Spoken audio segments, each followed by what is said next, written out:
Have you ever wondered what a real, live time machine would look like? Well, here you go. It's a flat, half-mile bull ring, tucked into the hills, waiting to host and humble NASCAR's biggest stars since NASCAR's very first season. Now it's a crucial part of the chase for the Sprint Cup. In 1949, they had a chase too. Bootleggers being chased out of Martinsville by the law. So much has changed in NASCAR racing over the years, but one constant has been Martinsville Speedway, hosting its 128th Sprint Cup Series race today, and we're just moments away from the green flag. As Quicken Loan shows us who's been amazing at Martinsville, you'll see a lot of the biggest names in the history of the sport atop this list, from Petty and Waltrip, Gordon, Wallace, Earnhardt, and right down there among the top 10, our ESPN in-race reporter for the day, Denny Hamlin, with 4 Martinsville wins in the last 9 races, tied for 9th in all-time wins at this racetrack. Let's talk with Denny as the cars roll out onto the track for the parade and pace laps. Denny, it's Dale Jarrett. We were just showing the fans of your 4 wins here, and even beyond that, it seems like every race when you weren't winning, you were a factor in it. So just how outstanding your career has been here, and it leads us to our mailbag. Ricky from Logan, West Virginia asks, since Martinsville is one of your best tracks, how big would a win be for you and your team going into this final stretch of the chase? Well, I think, I've said before that this weekend is a must-win. We need to win this one. We need to win one more to definitely put ourselves in a spot. So really, you kind of look at it as if we win out, all 4 of them, there's no way we can't win this championship. So that's our mentality. That's the way we're going to approach it. And that's the way we're going to drive today. Hey, Denny, we were just talking in our own camera about the pressure-packed situation you're in on this short racetrack. Really, you're around cars all day long. Is there even more pressure on a driver going for a championship such as yourself here, knowing that you don't want to kind of tick off the wrong person out there that might not really care about that and pay you back today?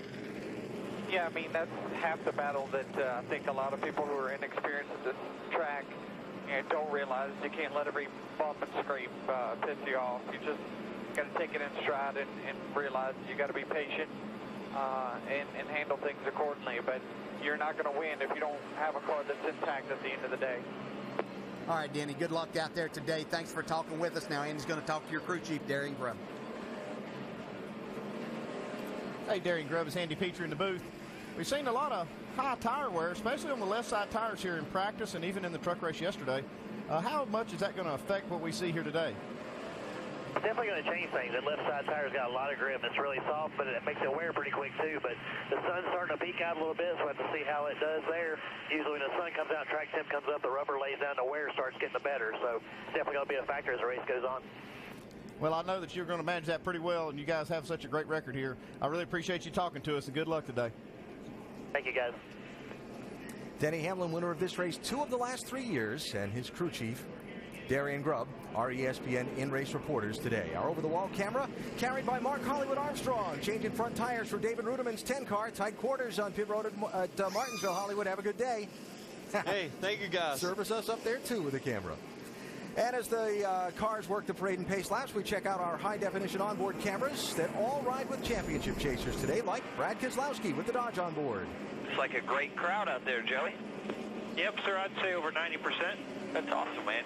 Beautiful day. Brad Keselowski starting deep in the field. Casey Kane's got the Sprint on board. There's Denny Hamlin with the fresh from Florida Gulf Seafood camera. Clint Boyer, the 5-hour energy camera. Jeff Gordon's got the Goodyear on board.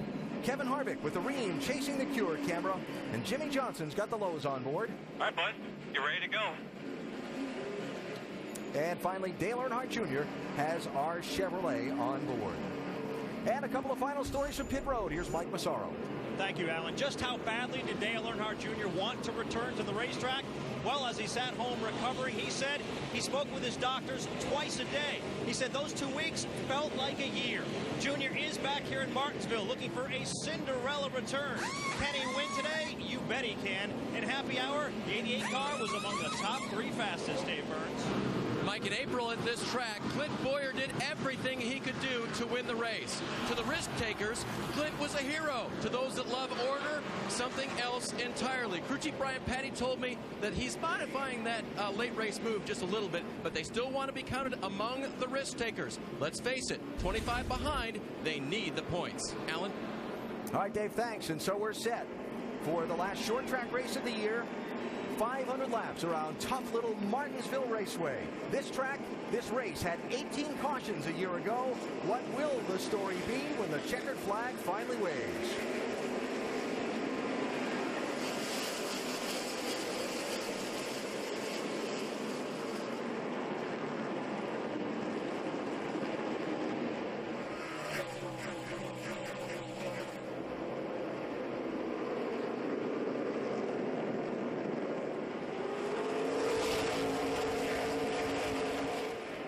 Championship bonus point there for Jimmy Johnson as he leads lap 1. It's Brian Vickers in the 55 trying to hang tough in the outside lane. Well, Jimmy Johnson worked hard to get that bonus point there, too. Brian Vickers didn't make it easy. Now, Brian Vickers drove the car hard into turn 3, tried to stay on that outside, but there's just not enough rubber out there just yet.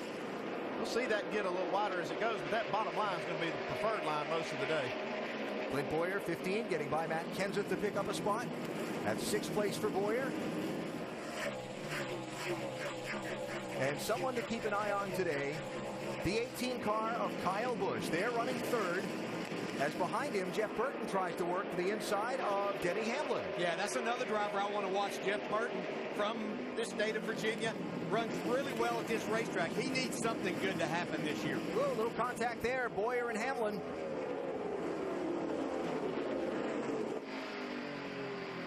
Just what you're talking to Denny about in that pre-race stuff, Dale, he's got to be careful not to get into a skirmish with somebody early in this race. I think he's probably given more than he's taking right now. And the danger there on this track, Andy, when you have contact directly on that left rear tire like that, is if you cut it down and you have to pit under green, you're going to go at least 2 laps down. It's very vulnerable. As a matter of fact, you can see the left rear tire on Denny's car has got all the lettering wiped off of it.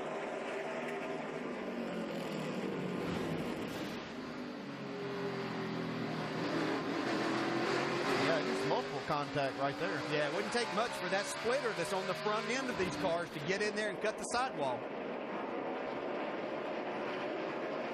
Hamlin up to speed for the moment, but is hanging in 5th position.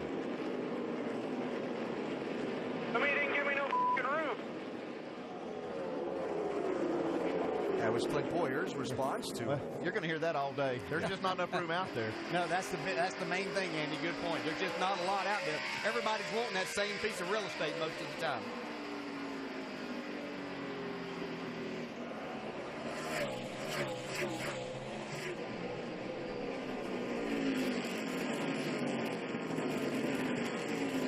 I started to mention the guy to keep an eye on, Kyle Busch in that 18 car. Led the most laps in 2 of the last 3 races, and even though he's not championship eligible, has been one of the strongest cars in the chase so far. Yeah, they really have been solid. Haven't had a lot of luck to go with being a very good race car and team, but look for him to be a part of this today. Now, somebody else to look to be a part of this today would be Jeff Gordon. Started back in the 11th position, and the 24 car is already up to 8th. He's so good here. Watched him in practice, and he's so smooth, so fast, and I really felt like he had the best car in that final practice. Dominated the race here back in April and was leading at that green-white checker restart when Clint Boyer made the 3-wide move to his inside. Gordon led 329 laps and finished 14th. What's that term that gets used a lot now? Trending now? Yeah. Well, he's the person everybody in the garage area is talking about. Every driver that you go to, they say we have to beat the 24 car today. There's another spot. Just went by Tony Stewart. Jeff Gordon up to 7th. Check out laps led and where he finished. Talk about having a strong car and nothing to show for it. Yeah, especially that 14th place finish the last race here. Definitely not indicative of how he ran, but that left side column is 329 laps led. Got booted on the restart and then had stayed out. Was trying to stretch the fuel to the finish. They had a second green-white checker restart. Gordon wound up running out of gas. And they just did not turn out like they'd hoped. A couple cars back in the pack going at it. Carl Edwards and Kevin Harvick. Harvick got kind of pushed up out of the groove a little bit by Casey Kane, and that looks like a line of them kind of taking advantage of him. Kevin started 13th. Montoya, here comes David Reagan. And further ahead, Denny Hamlin, Jeff Burton for 4th place. Kind of typical Denny Hamlin right here. Just kind of let things sort out at the start, see what could happen. Then he starts moving forward. Harvick still having problems back here.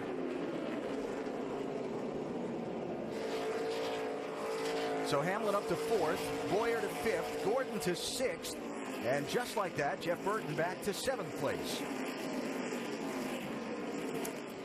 So you were referencing Kevin Harvick, still struggling back there.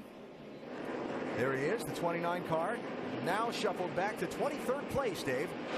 He's having the same issue you saw Jeff Burton, his teammate, have. The RCR cars seem to take about 20 laps before they're really good. In fact, yesterday in a Camping World Truck Series race, Kevin Harvick's truck had the same issue. So here at about lap 17, they're still not quite up to the long run speed they think they'll have. So Burton up front trying to hold his positions. Harvick got kicked to the outside and still doesn't have speed yet in his race car. See some of the damage on that left rear where Harvick got rooted up out of the groove. That bar hanging out a little bit there. Yeah, he tried to make his way back to the bottom, and he kept getting beaten and banging around there. It looked like it was with Casey Mears and A.J. Allmendinger. That's where he got the damage you see there on the left rear. So Harvick struggling in the early going. Jeff Gordon charging. He just took 5th position and moved into the top 5. And all this going on behind the leader of the race, Jimmy Johnson. Started on pole, has led all of the laps so far, looking for a max points day and a chance to take the championship lead away here in Martinsville.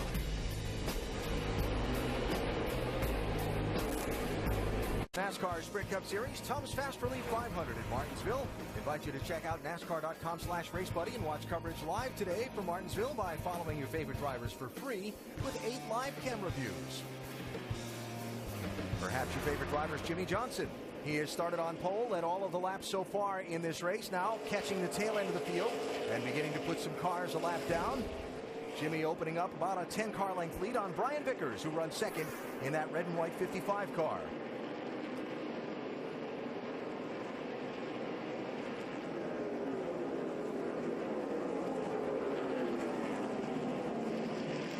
So there's the gap. Johnson back to Vickers, first to second. And just behind Vickers, watch out for this guy. He is flying. He is coming in a hurry. Jeff Gordon getting by Kyle Busch and up into the 3rd position. Kyle losing some spots now as Clint Boyer 4th, Denny Hamlin 5th have all gone by the 18 car. Well, 3rd to 6th in a few laps here, Dave, with Kyle Busch's car. Loose, but possibly getting better. A lot of drivers right now looking and asking their spotters, where is the track rubbering in? Typically, that'll tighten the race car up, and Kyle's car to start this race, way too loose in his opinion. All right, Dave, thanks. Yeah, the one thing I've noticed about Kyle, he has changed his line a little bit from whenever Jeff Gordon came by him. I noticed that he's a little bit higher on the track than what Gordon, or the way Gordon seems to drive this racetrack, trying to get a straighter shot off, and if you can do that. But I think Gordon has his tight enough to roll the center and then gets really good drive off. So Kyle Busch slipping back a little bit. Matt Kenseth slipping back a lot. 17 car qualified as we watch Jeff Gordon work on Brian Vickers for 2nd place. Get back to the Kenseth story in a minute.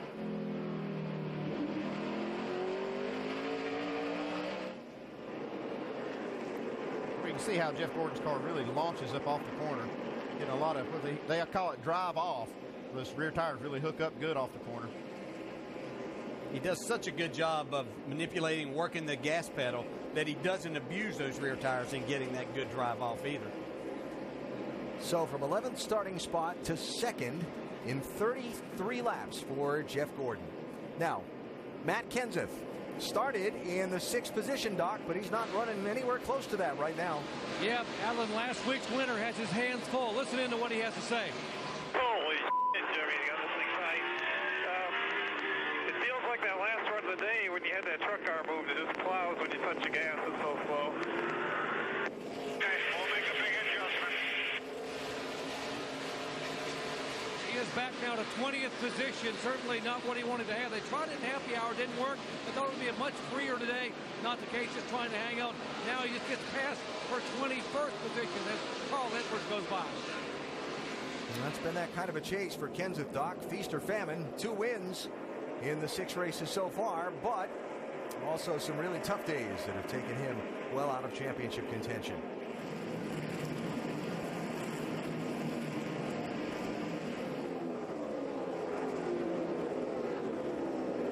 So all that struggles back in the pack. Jimmie Johnson continues to just charge up through this lap traffic, Jamie. Well, he has led every single lap, Alan, to this point. I asked Jack Knaus, his crew chief, this morning about Jimmy's rhythm as we have side-by-side action for third, and he said it takes Johnson about 150 to 200 laps to really get into his rhythm. Right now, he's saying he's getting a little bit tight in the center, which is common. That rubber is getting into the track, Alan. All right, Jamie, so working on that rhythm that it takes to succeed here in Martinsville. Brian Vickers losing a couple of spots. Clint Boyer passed him. Denny Hamlin passed him. So Vickers, who was running second just a few laps ago, now finds himself back in 5th and under some pressure there from Kyle Busch. Talk about how Kyle Busch was loose to start the race. I talked to some guys down there this morning. They said the first part of this race, the track will go through that phase where it is loose until the track kind of rubbers in, and then the car gets really tight. And they'll have to start making adjustments for that once that rubber starts laying down. So Brian Vickers back now to 6th position. And as mentioned a second ago, he was running second just a little bit ago when he lost that spot to Jeff Gordon.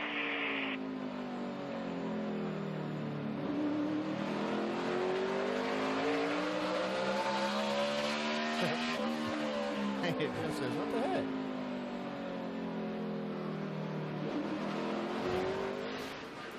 Little intensity behind the wheel early in these laps in Martinsville, Dave. Indeed, it is the case. The 55 of Brian Vickers going on the wrong side of that phase that Andy was talking about. The 55 car already tight, won't turn in the corner and spinning those rear tires. So Vickers' car will need some adjustments ASAP. But ASAP may not come for a long time. These guys don't want to give up any track position today. Yeah, and so far we sorted out the opening laps without seeing the yellow flag. It's not from a lack of trying on some of them's part, I can tell you that. But, you know, with the tire issues they were talking about, getting a long green run like this right at the beginning, we could see that issue flare up here soon. Yeah, if we're going to have a problem with it, it should be here in this first run if it goes green, maybe even up around that 75 to 100 lap mark. Heavy traffic for the leader, Jimmie Johnson. Got one car up the bank in turn 1. That is David Stremme with a right front. Keep coming, caution's out. And there is that first caution flag of the race. It's not uncommon to see this kind of failure in the right front tire at Martinsville. It puts so much heat in those front brakes and it transfers right to that tire. And this caution, a huge break for Brad Keselowski in the 2, because Jimmie Johnson was closing on his back bumper quickly. Yeah, there were only 5 cars between Jimmie Johnson and Brad Keselowski, and a couple of those were lapped cars that had already been lapped. So Brad's going to have to try to make something happen here. I don't even know if the 48 will possibly come in, or if he's just going to have to get running better is what the 2's going to have to do. What they'll do here is if the leaders stay out, which I'm not sure what they'll do at 45 laps, they told me they're going to do just the opposite. So they'll come down pit road if the leaders stay out. David Stremme running in 36th position when that happened. Yeah, it doesn't give you much warning, especially, and that's just, as Andy pointed out, classic case, I believe, of overusing the brakes and heating up the right front tire, and it blows the beat out. So Stremme on pit road with some work to do. David Gilliland will get the free pass and come back onto the lead lap in 32nd place. And we will see what the leaders do here as they come to the entrance of the pit lane that's inside turn number 3 here in Martinsville. No commitment cone, that white line there. Any part of your tires touches that white line, you're committed to pit road.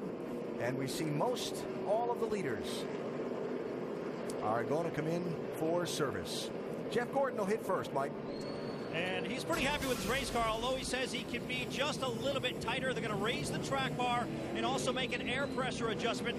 Service on the right side has been completed as they work to a 4-tire change on the 24, Dave. Third place, Boyer, 4 tires, fuel. He will get a chassis adjustment, just a little bit tight right now. As for Denny Hamlin, his car lacking drive off, 4 tires and fuel for him. Jamie. And Jimmy Johnson's saying just a little tight through the center, but pretty darn good. 4 tires, chassis adjustment. They'll fill it up with Sunoco fuel. He's all the way down in the number 1 pit box. They're keeping an eye on the rest of the competition as they make their way. Jimmy Johnson retains the lead. One thing you won't see, because it'll take him a while to get there, Brad Keselowski's team already with a strategy play. They went with just 2 tires, but not the 2 you normally see. We'll talk about it and have the restart when we come back. Green flag, Jeff Gordon outside of Jimmy Johnson to turn 1.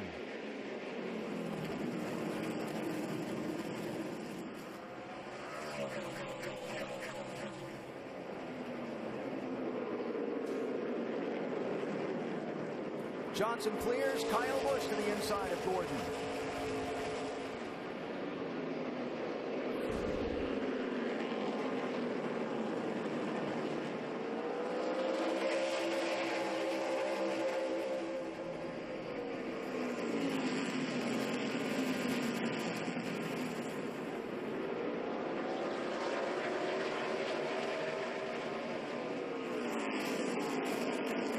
So at least that time, the outside lane was not the place to be on the restart. Yeah, I can't imagine it's going to be the place that anybody's going to want to try to make that happen if they have the choice.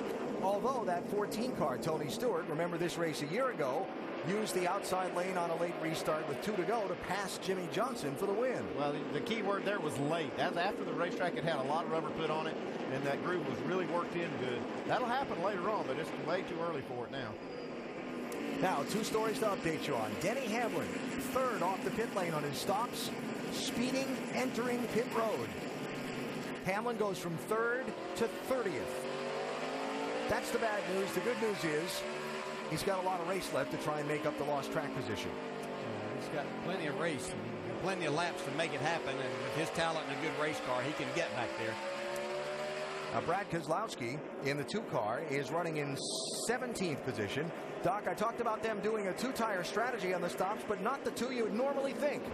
Exactly, Alan. Paul Wolf made the call, changed left sides only. They had seen some left rear wear at about 40 laps during happy hour. Said we're using that left rear tire a lot to turn the car in a corner. So they came down to inspect the left side tire. That's Paul looking at that left rear right there. He said we're going to go ahead and change left side tire, top it off with Sunoco fuel, and guess what?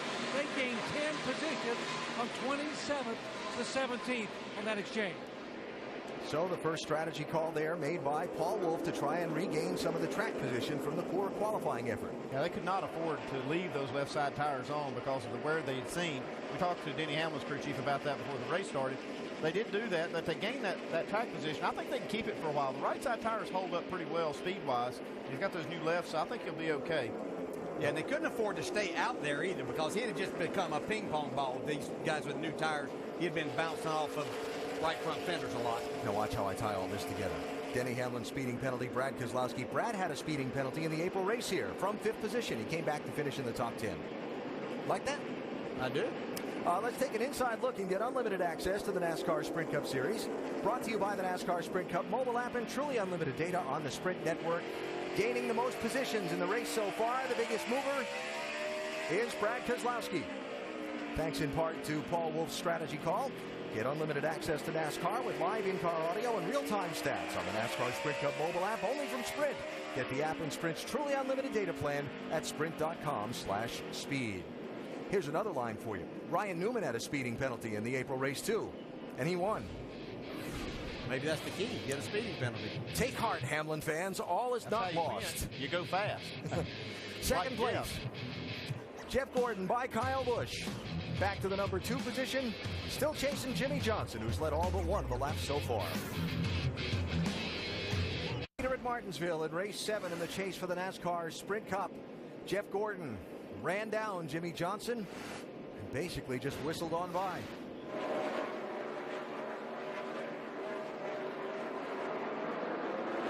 no doubt Jimmy seeing the inevitable coming and saying, yeah, okay. He looked in the mirror and kept seeing that 24 car get bigger and bigger and bigger. I thought, well, maybe I'll follow him for a while. So Jeff Gordon, the third leader of this race. Travis Kvapil led a lap in that exchange of caution flag pit stops a minute ago. Otherwise, Jimmy Johnson has led all of them up to this point. It is the Tums Fast Relief 500 at Martinsville, as we invite you to check out NASCAR.com/RaceBuddy and watch coverage live by following your favorite drivers for free with 8 live camera views.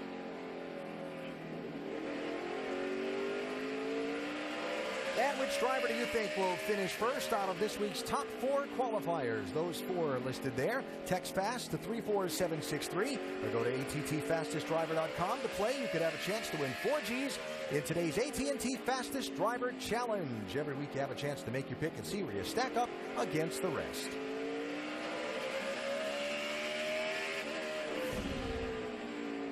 So we got Jeff Gordon and Jimmy Johnson first and second. Casey Kane running 8th, and Dale Earnhardt Jr. running 4th. All 4 Hendrick Motorsports cars in the top 8. And of course for Dale Jr., a lot of folks anxious to see how he'd fare today after sitting out these last 2 weeks with the post-concussion symptoms. And Mike, so far so good. Indeed, it's been great for Dale Jr. so far. Very few complaints about the race car, saying it was just a tick tight center. They made a track bar adjustment and an air pressure adjustment last time down pit road. But I got to tell you, after sitting out 2 weeks, some might think he'd be a little bit rusty, maybe a little bit anxious. I spoke with him between practices yesterday, walked up inside the transporter, Alan, and you know what they were doing? They were just watching TV. In fact, Dale's legs were up on the table. They were completely relaxed. Believe me, he's ready to get back and do some business here this afternoon. He couldn't come to a better track to make a comeback. He's got more top 5 finishes here than any track that he races on. So not a surprise to see him running well. All these Hendrick cars, though, are right up front. I talked to some of the guys this morning. They said 3 of the 4 Hendrick cars basically had the same setup. There was one car that was a little bit different. That one is Jimmy Johnson. I think all of these drivers probably would like to think that they could get a weekend off like Junior. They don't want to take a week out of the race car or 2 weeks to get it done. But this is a grueling stretch of races that they have when you're battling for a championship or not. They've been on the road for 13 straight weeks, this being the 14th straight. So it takes its toll on even the very best and the ones that are battling for a championship. Now Dale Jr. in the 4th position behind Kyle Busch 3rd, Jimmy Johnson 2nd, and Jeff Gordon, who's out in front at Martinsville as we hit 80 laps.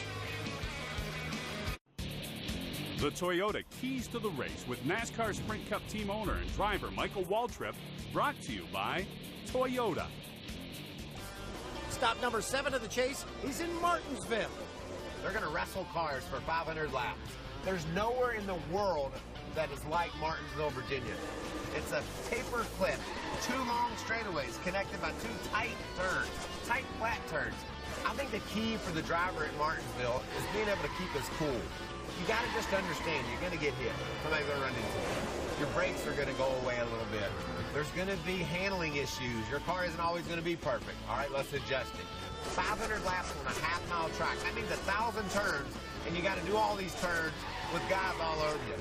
Everything you can love about a car race happens at Martinsville. A lot of contact, a lot of beating and banging. A lot of people will be mad when they're over there. Brought to you by the 2013 Toyota Tacoma.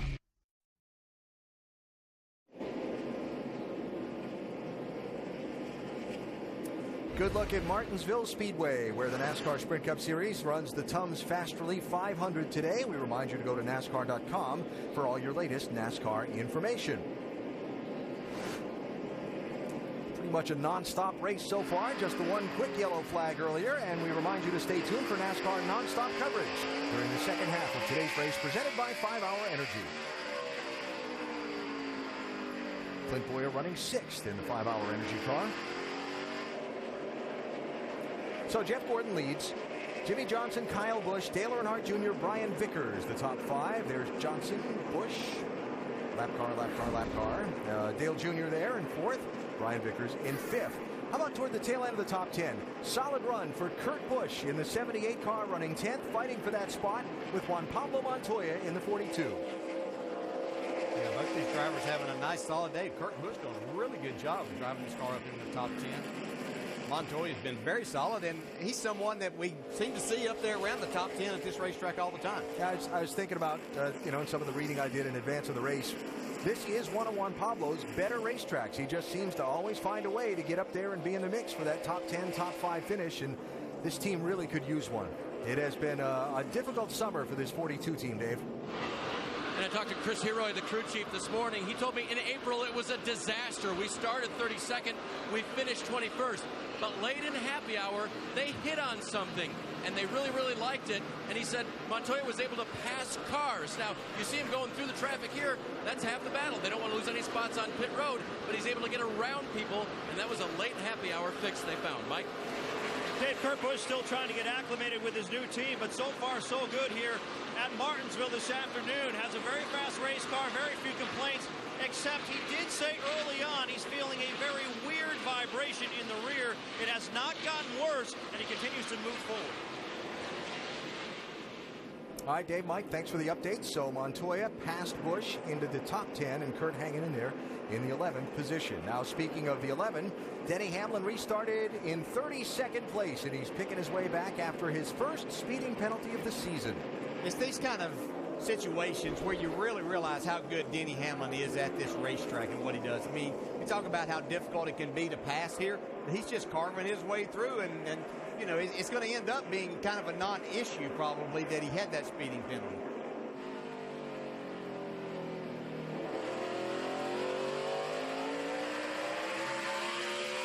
Watching Denny at work in this 11 car, Dave. And with his 6 NASCAR wins here after yesterday's Truck Series win, Darian Grubb, the crew chief, says he knows that Denny knows what he wants. And so all weekend they've been working on finding that feel. They found it in the truck. He went from 36 to victory lane, and he's cutting through traffic now just like he did yesterday. Denny gets around here so well. Denny Hamlin started this race in the championship in 3rd position, 20 points behind Brad Keselowski, and he called it a must-win.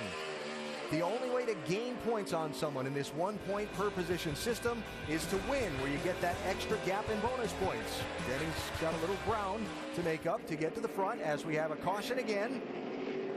Trouble for David Gilliland. 55, he can go left, go left. And just like the first we caution, get that right front clear as best we can. We got a right front tire. Here. It's identical. Looked like he hit the wall. If he did, he didn't hit it real hard. Let's see. Ooh.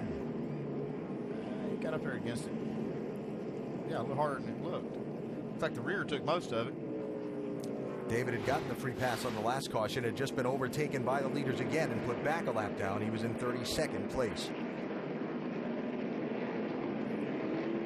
So they pitted at lap 47. This is going to be lap 99 when the leaders come to the opening of the pit lane. Almost have to take advantage of this to get the left side tires especially. Most of the leaders will take 4 tires. I think Brad Keselowski will probably have to take 4 this time. And in they come. So far, everybody on the lead lap coming to pit road. Jeff Gordon is the leader, Mike. And Jeff, as you can probably tell, pretty happy with this race car. Alan asked him if they wanted to raise the track bar a little bit more. Jeff kind of waved off on that. They're going to go for a 4-tire change on Gordon's machine. Meanwhile, his teammate, Dale Earnhardt Jr., again, he's happy with his race car. They'll make a chassis adjustment and a 4-tire change to the 88, Dave. Kyle Busch gives up 3rd to get a track bar adjustment, 4 tires and full of Sunoco fuel. His car was still a little bit loose. Jamie? And a lot of these drivers say the track tightened them quicker that time. Jimmy wants a bigger adjustment, wedge and track bar, 4 tires, and they'll fill it up. He said he was just getting a little tight center. He said it was a little lazy. As they continue to work, he's down. Who's going to get it out, and I'll let you call it. That'll be Jimmy Johnson by that much. We'll set the restart for you when we come back to Martinsville.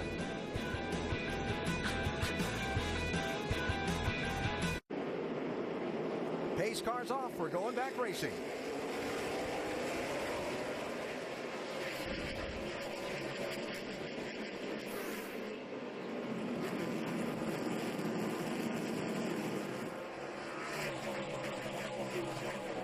Kyle Busch trying to stay to the outside of Jimmy Johnson for the race lead.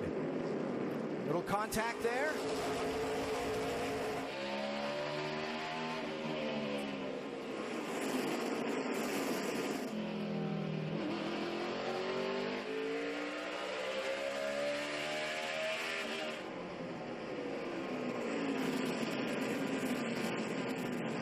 Jeff Gordon trying to make sure Kyle Busch gets stuck up in that outside lane so he can pass him for second place.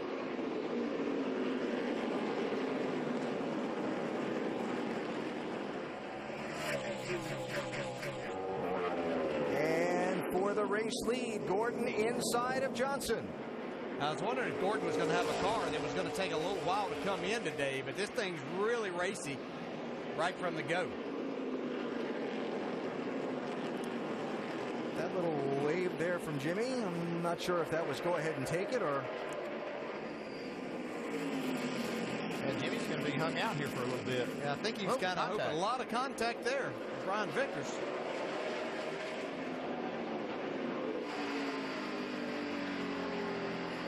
NASCAR Sprint Cup Series, 7th race in the chase for the NASCAR Sprint Cup at one of NASCAR's original tracks from its first season. Martinsville Speedway in Virginia. Tight little bull ring, contact's the name of the game. Jimmy Johnson, 48 cars, dominated the race so far. Jeff Gordon has a very strong car, has just retaken the lead, and you can see some of the tempers starting to elevate a little bit. Yeah, I don't think Jimmy was real happy about that, the way he was passed for that spot. Other stories on the day, Denny Hamlin in the 11, one of the favorites to win, getting a speeding penalty on his first pit stop, going all the way back to 30th place. Now trying to work his way back up through the top 10. Racing Dale Earnhardt Jr. there for the 11th spot.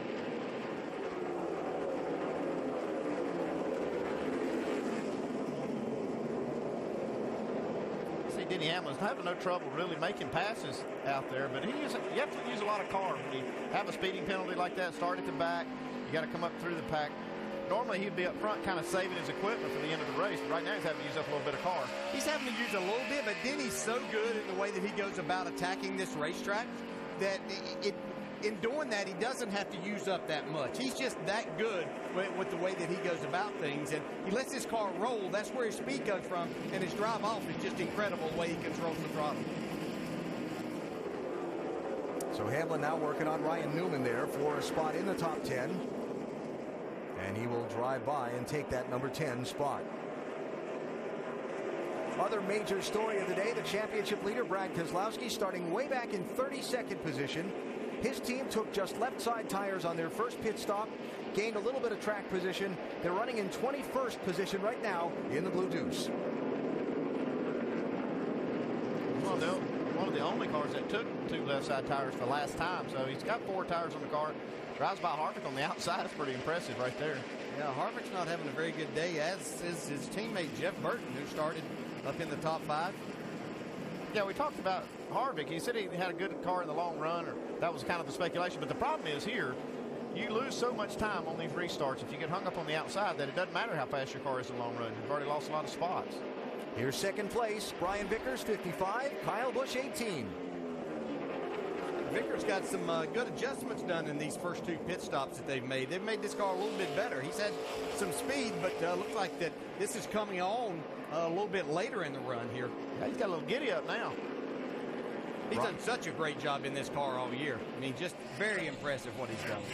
Running only 8 races in the 55 this year that he's sharing with Mark Martin and Michael Waltrip. Announced on Friday here that he will share this car again with Mark Martin and Michael Waltrip. Vickers to run 9 races next season, with Mark Martin running 24 and Michael Waltrip running 3. Vickers' name continues to be in the rumor mill for perhaps a full-time effort in the NASCAR Nationwide Series also. I can see the racetrack getting a little bit darker in the groove, so I think it's taking a little bit more rubber. And so now we're going to see cars having to make some adjustments for that, and some cars that may not have been good in the beginning of the race coming alive right now. Yeah, and drivers are going to have to adjust too. When that rubber starts building up a little bit, there are times, especially if the sun stays out here, it'll build up even more a little bit, and you almost have to dodge that as a driver, so you have to adjust your line at times. As we watch Jimmy Johnson work on Kyle Busch for the number 3 spot, we take an inside look and get unlimited access to the NASCAR Sprint Cup Series. Brought to you by the NASCAR Sprint Cup mobile app and truly unlimited data on the Sprint Network. Kyle Busch's team has turned the fastest 4-tire pit stop so far today, down in the 12s. Very nice. Get unlimited access to NASCAR with live in-car audio and real-time stats on the NASCAR Sprint Cup mobile app. Only from Sprint. Get the app and Sprint's truly unlimited data plan at sprint.com/speed. Jimmy Johnson was the leader on the last restart, running in fourth now, trying to make up some of that ground. Jeff Gordon out in front at Martinsville, just about a quarter into the race. Caution flag is just waved here at Martinsville Speedway. Travis Quapple went for a spin down in turns 1 and 2 out of 28th position.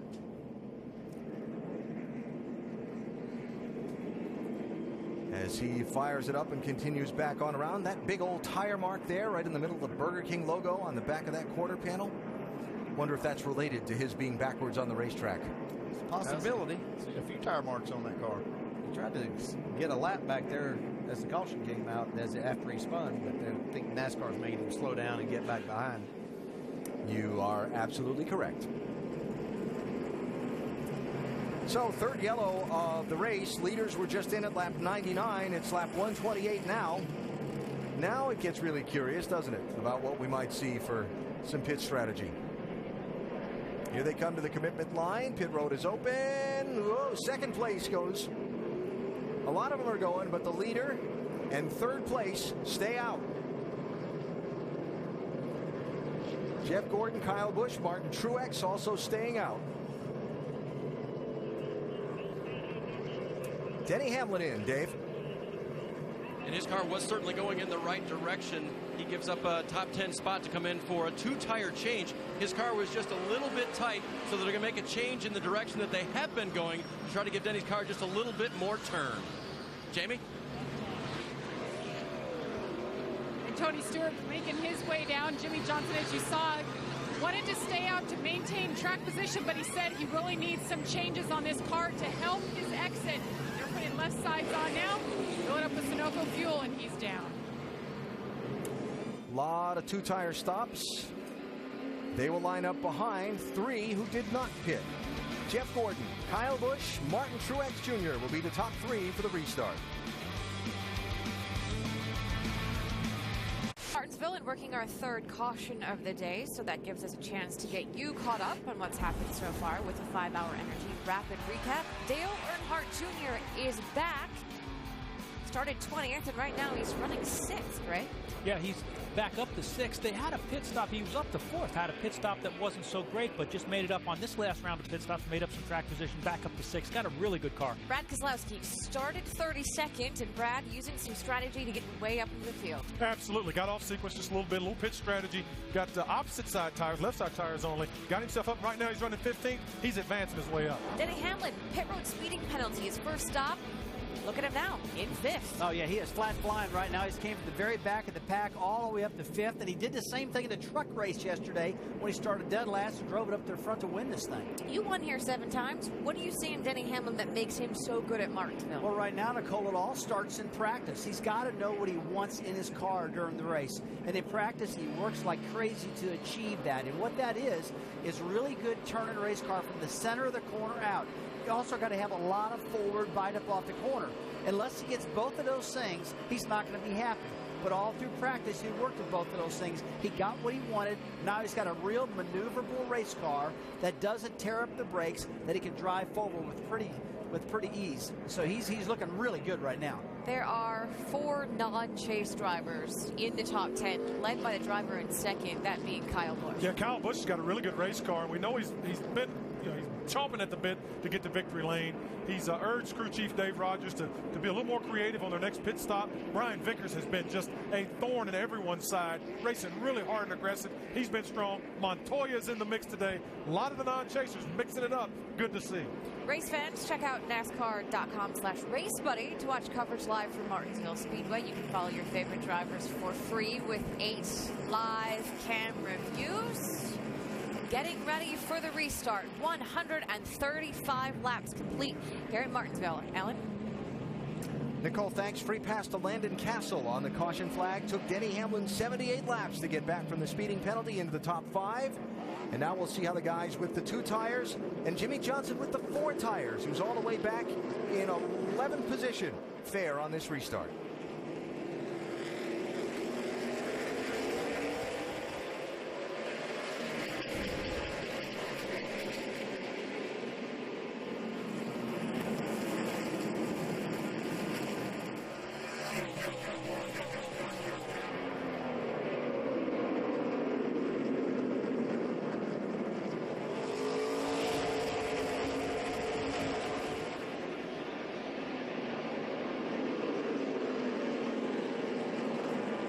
Jeff Gordon, Kyle Busch, Martin Truex Jr., 24-18-56, did not pit under the caution. Brian Vickers passing Truex there for third. 55 car, like several, took just left side tires on the yellow. Jimmy Johnson, the first off the pit lane with 4 tires, restarted in 11th position. That's a lot of track position to give up. Yeah, it is a lot, but we've seen good drivers with good cars be able to make that up. I was watching Junior there, be able to hang on the outside. He lost a little bit of grip down to 1 and 2, falls back in behind Denny Hamlin, but he's having a good solid run also. Junior running 6th. There's Jimmy Johnson. Has led more laps than anyone in this race so far. Started on pole. He's led 74 of the 139 completed. Working on Kurt Busch there for a spot. Yeah, and I think we've talked about Jimmy Johnson, his success here with his wins, Denny Hamlin with his wins, Gordon with his. But if you watch Jimmy Johnson, he attacks this racetrack differently. As we see Brian Vickers now trying to take second away from Kyle Busch. The drivers go about this differently, and I think Jimmy Johnson has a little harder time when he gets back in traffic than what Gordon and Hamlin do with their driving styles here.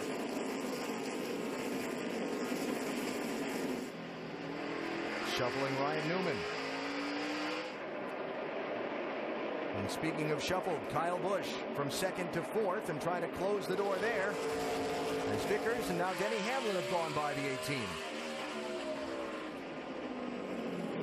We talk about how difficult it is to pass here, and we see Hamlin go to the rear and how difficult it may be to work his way back up. There should be a disclaimer that we put with that, as he's done it less than 85. If your name's not Jeff Gordon, Denny Hamlin, or Jimmy Johnson here today, then you might not should try this.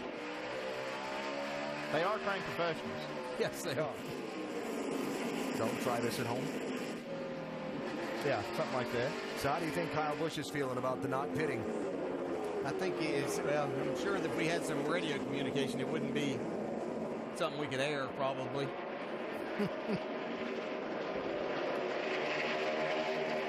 There's Montoya in the 42. Jimmy Johnson trying to keep that inside lane unavailable to the 18.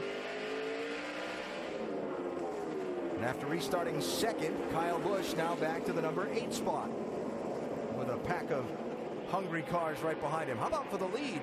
Brian Vickers looking to the inside of Jeff Gordon. Starting to see what left side tires are worth after even 25 laps. That's what they had, what Gordon had on his lefts when these cars came and got left side tires.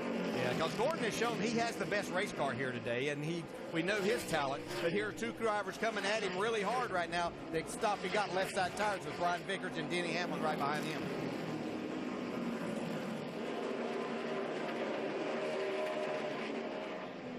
And Jeff's going to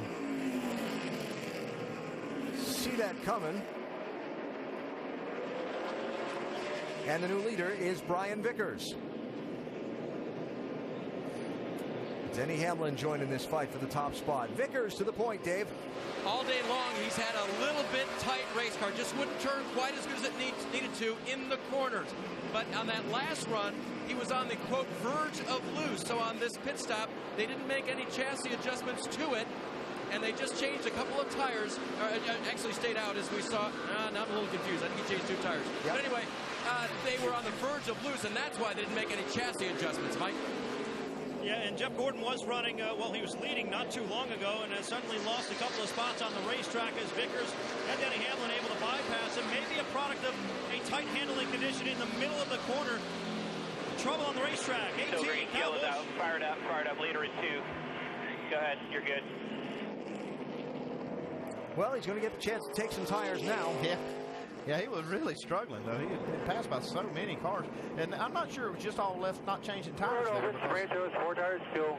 We saw a couple of cars do okay on that. The 56 stayed out, and so did Gordon. They weren't great, but they weren't near as bad as his car was. I'm not sure he didn't have a tire going down. May have got some help, too. Restarted 2nd, was running 15th. No help, just lack of grip.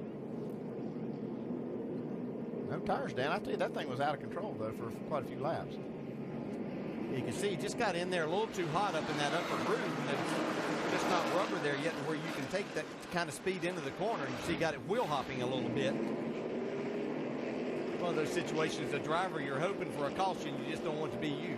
Now you're seeing the cars come down pit road that stayed out the last time, so they're going to have to start back in the pack. We're going to see another little off-sequence set of pit stops. All right, Mike, you're up. And Jeff Gordon is in. The car just a little bit snug. They're going to try to free him up with a little bit of air pressure. A 4-tire change. Gordon was saying the car was getting better as that run went on, Doc. 56 car did not say that last time. 4 tires and fuel for Martin Truex, saying the car losing forward bite and will not turn. Dave. 42 car of Juan Pablo Montoya is in right now, guys. A change for him. It looks like it's going to be 4 tires for Montoya.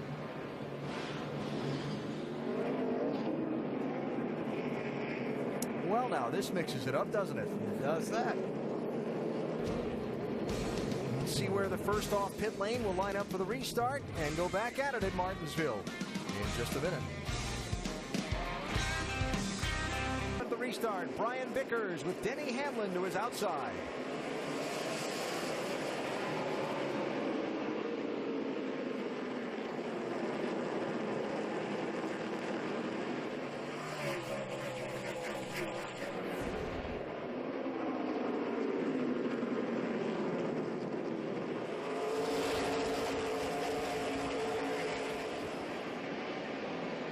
Hamlin tries to get to that inside lane. Dale Jr. gives him room. Housekeeping from the last caution. Travis Kvapil got the free pass onto the lead lap. The first car off the pit lane was Casey Kane. He restarted 17th. Look back there and see him coming off 3 wide. Casey Kane was in the middle of that. Greg Biffle struggling on the outside.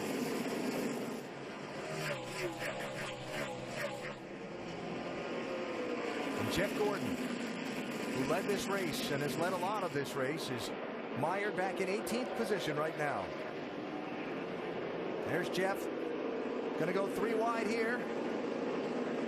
Marcos Ambrose gives him room.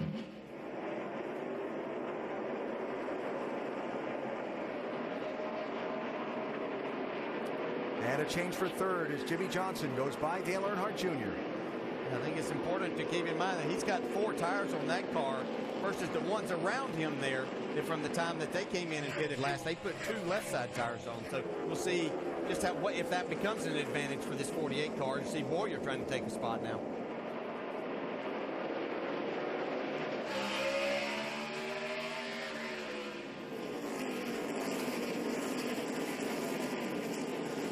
There goes Boyer past Kurt Busch. Clunk. So easy to do here at Martinsville. Oh yeah, you're up beside. You've got to keep more steering in the car there, and the wheels turn a little bit more, but you need to be wide open in the gas trying to keep that spot. Breaks the back end loose, and then you've got nothing to do but let out of the throttle some to straighten it back out. And sometimes use the door to the guy that steer outside to help straighten it out. Caution waved a few minutes ago for Kyle Busch, who had been sliding back through the field. And Dave, there he is in that 18 car all the way back in 28th. He was complaining about shattering the left rear, but that wasn't his biggest issue when they took the right rear tire off. A big old chunk out of it, and the tire was down on air pressure. That kind of explains why that car was so out of control for him. So Kyle with some ground to make up, but again, a lot of time, a lot of racing left to do today here in Martinsville. So we're on the old split ticket where the pit strategy is concerned. Had 16 cars, didn't pit. The rest of the lead lap cars did. Tried to work their way through on some slightly fresher tires as Hamlin goes for the inside lead.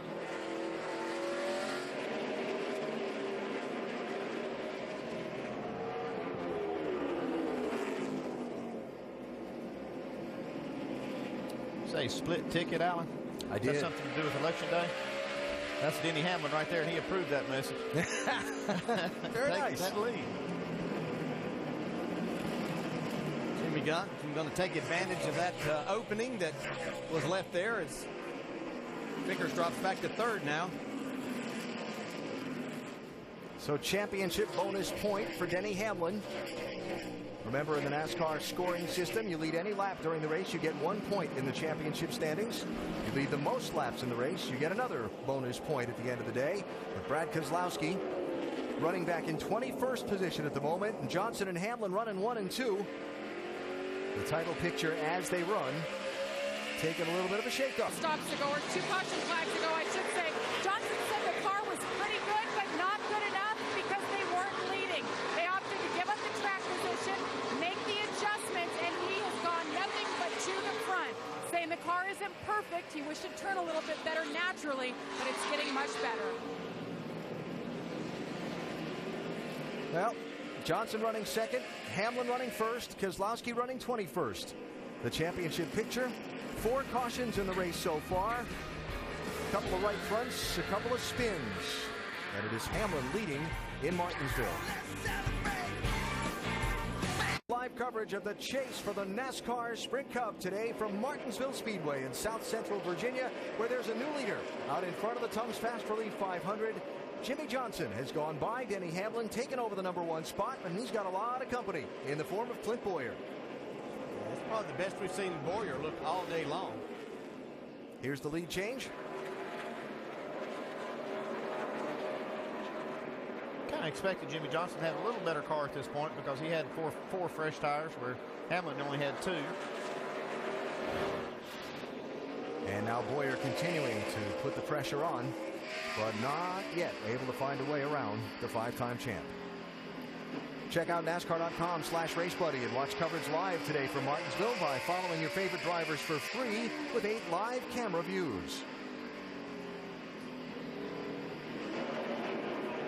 Jeff Gordon off schedule on a different pit stop agenda than the guys that are running in the top 2 spots, but trying to pick his way back through the field. Gordon restarted 18th, and that was just 7th place he took away from Dale Earnhardt Jr.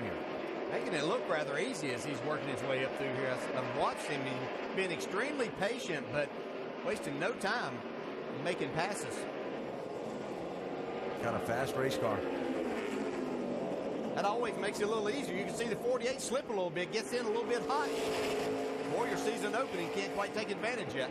Yeah, I was thinking when we were riding on board Clint Boyer there a couple laps ago, and you go into the corner and you see that car come up off the bottom of the track, and that's got to be just, what's the old saying, like throwing the bone to the dog? Just make you drool a little bit to jump in there and find a way to get inside, but then you don't want to turn them around either at this point in the race. No, you don't. You have to be careful. And that rubber buildup is what Jimmy Johnson, I believe, has moved up the track a little bit, partly because of that, especially down in turns 3 and 4.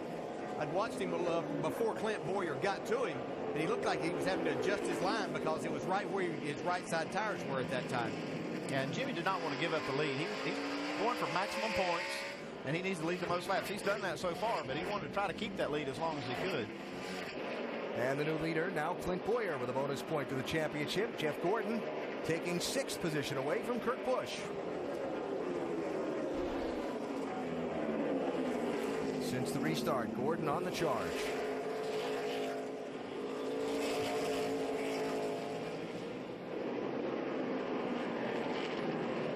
Denny Hamlin trying to find a way underneath Jimmy Johnson through that open bottom lane. Yeah, we probably have as much sun on the racetrack right now as what we've had. And even when we talk about how that this concrete surface that's down in the corners doesn't change as much. It will change with that sunlight on it in the way that it takes rubber. And that way it changes for these drivers, and they have to make some adjustments on the track. Yeah, the more sun that's on the racetrack, the more rubber it will take, and you'll see that groove getting blacker and blacker. And look at who's joined this lead group. Jamie McMurray in the 1 car. Talk about a season of struggle. After the huge victories he had a year ago, it's been such a tough season for McMurray. Not even a top 5 finish yet this year in this 1 car, but he's into the top 5 now in 5th position. Nice to see Jamie be able to run up front here. I know it has to really lift his spirits, and boy, it gives the driver just some confidence that, hey, if I have the car, I can do this. It's not that I've lost it. We've just kind of gotten off track here, so to speak, and it's been tough to get back. This entire race team, McMurray's car, Montoya's car, they only have 5 top 10 finishes combined this season and no top 5s. But a chance today here at Martinsville as McMurray runs in 5th position. Clint Boyer out in front, chasing a grandfather clock trophy here at Martinsville Speedway. HRA Nationals, final eliminations from Vegas, 8 Eastern time on ESPN2. And then next weekend, the NASCAR crowd's on to Texas. We go to Fort Worth for the NASCAR Nationwide Series next Saturday at 7 Eastern on ESPN. And the NASCAR Sprint Cup Series in the third to last race of the season, 2 Eastern time next Sunday on ESPN from the super fast Texas Motor Speedway. Clint Boyer out in front. As a car goes around in turn number 2, Marcos Ambrose spins, caution flag out. Hang on now, hang on. Here we go. Here we go. 5th caution of the race. Marcos was running in 30th position at the time. And see that left rear quarter pound crunched a little. So he may have got a little help. I think we're looking at effect and then leading to cause. Damage there. Went around pretty quickly. No damage. I don't know. Can't tell from that angle if he got any help or not, but it went around pretty quick. You see, it was right in front of the leaders as they came by there.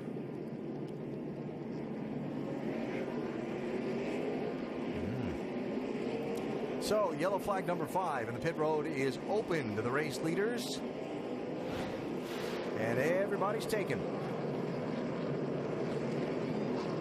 Here's Jeff Gordon, Mike. And Jeff Gordon saying he's losing grip right where the rubber buildup is in the middle of the corner. Other than that, loose in, loose off. Expecting a 4-tire change here for the 24, Dave. Leader Clint Boyer, they will take, looks like they might do 4 tires. He was saying that his car was far better this time, but still a wedge and air pressure adjustment. Denny Hamlin's car is going to take on 4 tires as well. He was saying it was loosening off when he was leading, but tight in traffic. Adjustments for that, Jamie? Jimmy Johnson cannot hear his spotter on the radio. Chad Canals, his crew chief, calling him down pit road for this stop. It's a 4-tire stop, track bar, and a wedge adjustment. We're going to have to keep track of this radio. That could be a problem, Alan. All right, Jamie, we'll keep an eye on that. Jimmy Johnson second off the pit lane. Denny Hamlin, his crew gets it done best. For the restart, Jimmy Johnson and Jeff Gordon lined up side by side for the green.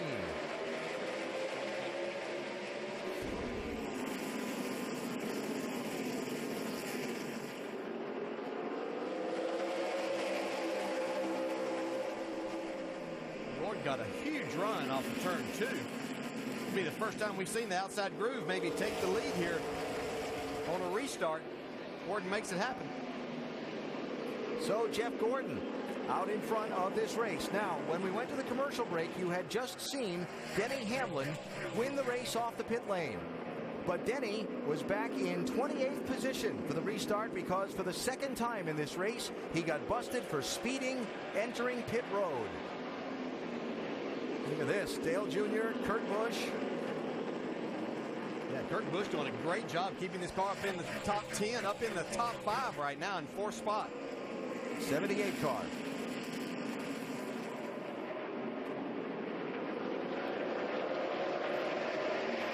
Team that since Kurt signed on with them, driving first at Charlotte a few weeks ago, has basically gone race test, race test. They went out to Sandusky Speedway in Ohio to get ready for this race. It looks like it's working for them for sure. Of course, you're not allowed to test at tracks that hold NASCAR National Series events. Policy that's going to change some for next season. But Kurt Busch and company making that pay off. Jimmy Johnson, Jeff Gordon. Second and first, respectively.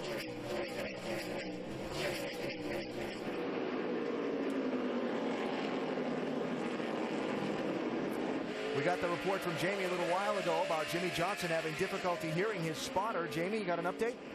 Yes, after that pit stop, Ellen, they swapped over to channel 2, and he can hear his spotter and Chad Canals just fine. So they're all breathing a sigh of relief. In the meantime, they are trying to make that car a little bit better, and there's Jimmy all over wearing that bumper out of the 24. Look into the inside. Not yet.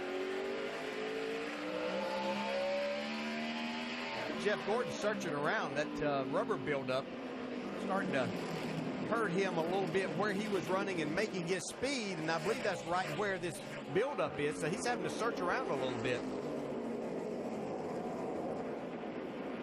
Got a car spinning in turn 2. Couple of cars spinning, Marcos Ambrose and Travis Kvapil. They had each brought out a caution. They decided to bring one out together this time.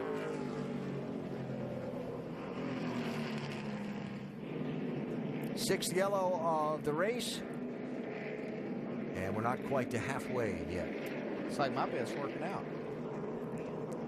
You had under 14? I said it'd be just under. Okay. I thought he was pretty much on the number, to be quite honest. I'm waffling a lot.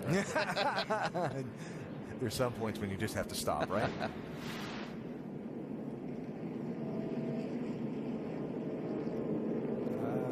Might see a little cause and effect here. Huh. Yeah, we see a little contact between the two cars, but I think the left rear's down. Yeah.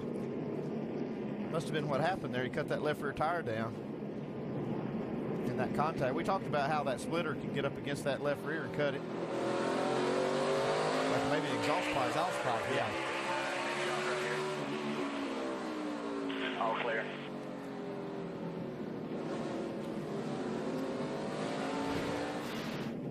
So the 29th and 30th place cars involved in bringing out the 6th caution of the race. Leaders, for the most part, all stay on the track.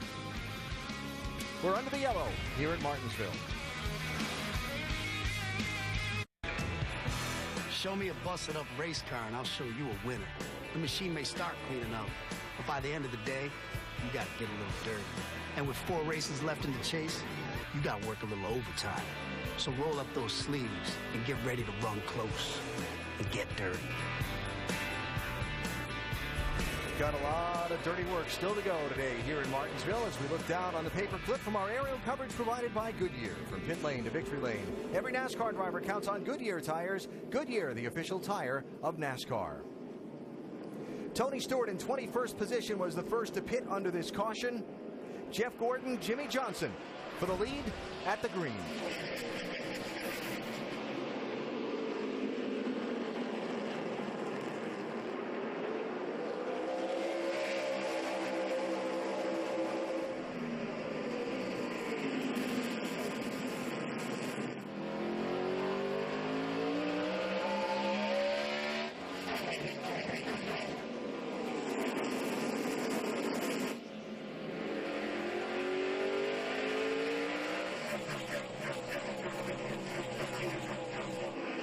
So Gordon clears Johnson. Clint Boyer does as well in the second spot. Jimmy's able to slide down to the inside lane and keep Kurt Busch and Dale Jr. behind him.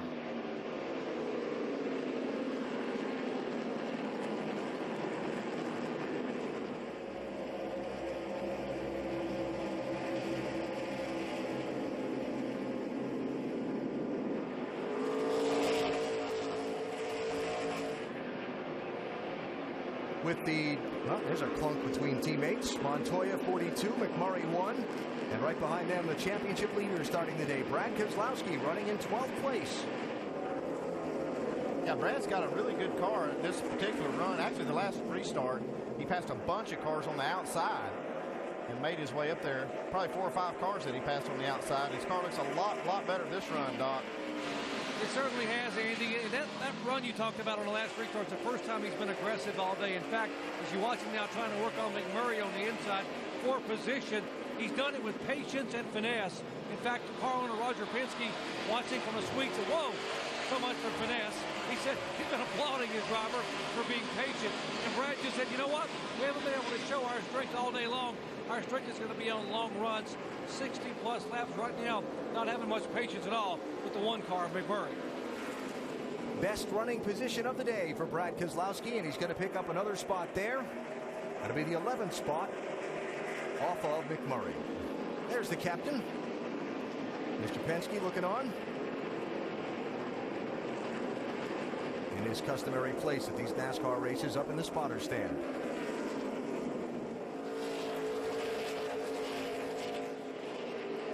And for the lead, Clint Boyer looking to the inside of Jeff Gordon and got a good run.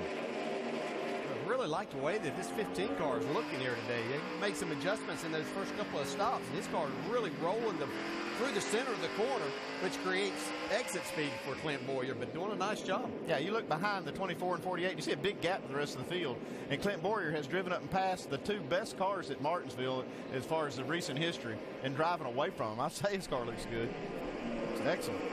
Of course, this 15 team has not been the strongest on mile-and-a-half tracks this year. Two of the final three races are on the mile-and-a-half. Yes, I know they won Charlotte a few weeks back. They did a little strategy to help themselves as Johnson and Gordon go for second. Clint's crew chief Brian Patty told me here at Martinsville and in Phoenix, we've got to win to have a chance at the championship. We have got to win. And then Brian said, and if we win here Sunday, that grandfather clock is going to be strapped to the back of my pickup truck going back to Charlotte. Trouble. Kurt Busch. Yellow flag.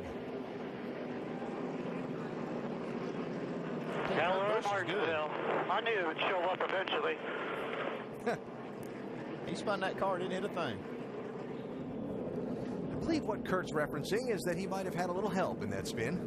Yeah, he might not have hit anything, but there might be something he'd like to hit right now. Let's see what happens. Harvick drives it in. I don't think Kurt Busch had any idea that Harvick was coming there. I believe that was a situation that I believe he might have hit the front end. Yeah. But didn't hit it too hard, though.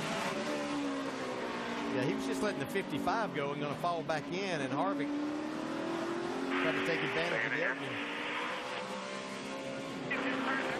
Kurt running in 6th position at the time of that contact and spin. I'm sure Harvick had a different idea in view of that, is exactly what may have happened, as most drivers do.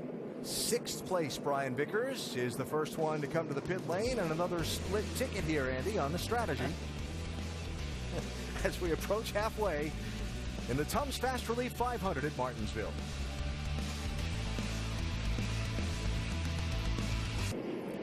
Still under caution here at Martinsville. Take a minute, remind you that coverage of Monday Night Football continues on ESPN. First at 6:30 with Monday Night Countdown, served by Applebee's. Then at 8:30, Patrick Willis and the 49ers taking their vaunted defense on the road against Larry Fitzgerald and the Cardinals in an NFC West matchup. Monday Night Football, Niners, Cardinals, tomorrow at 8:30 on ESPN. And as we continue under the yellow flag, we check out how our drivers are doing in AT&T's Fastest Driver Challenge. Out of the top 4 qualifiers, Jimmy Johnson running closest to the front for the moment. Remember, text FAST at 34763 to play AT&T's Fastest Driver Challenge, or visit AT&TFastestDriver.com. You could have a chance to win 4 Gs just by playing. Doubled up for the restart. David Reagan, free pass on the last caution. Travis Quabbel, free pass on this caution. Brian Vickers, the first off the pit lane, restarts in 18th spot. And it is Clint Boyer with Jimmy Johnson to his outside.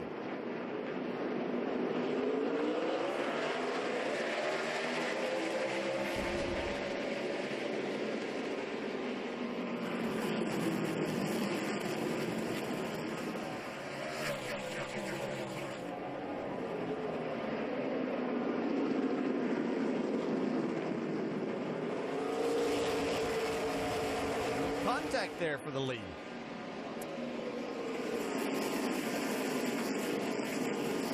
Trend we saw earlier in the race. You didn't want to be in that outside lane for the restart. Now, as the track continues to build rubber, all of a sudden the last couple of restarts, the guy on the outsides managed to get away. You see Jimmy Johnson got in a little bit hot there. That allowed Boyer to come back on the inside. I think the contact before that was initiated the previous lap, where Boyer got in that rubber. His car slid up into the 48. Got to be a penalty for Martin Truex Jr. Changing lanes before the start-finish line on the restart. He restarted 12th. He's going to owe NASCAR a pass-through penalty. Can't do that. And still side-by-side for the lead.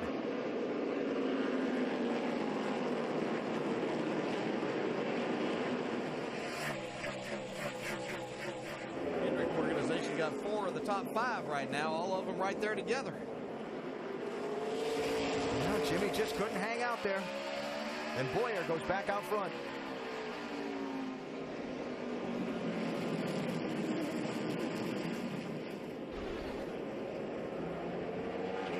What a day for the Hendrick team. of their cars in the top 5. Look at that. Nose to tail, all 4 of them.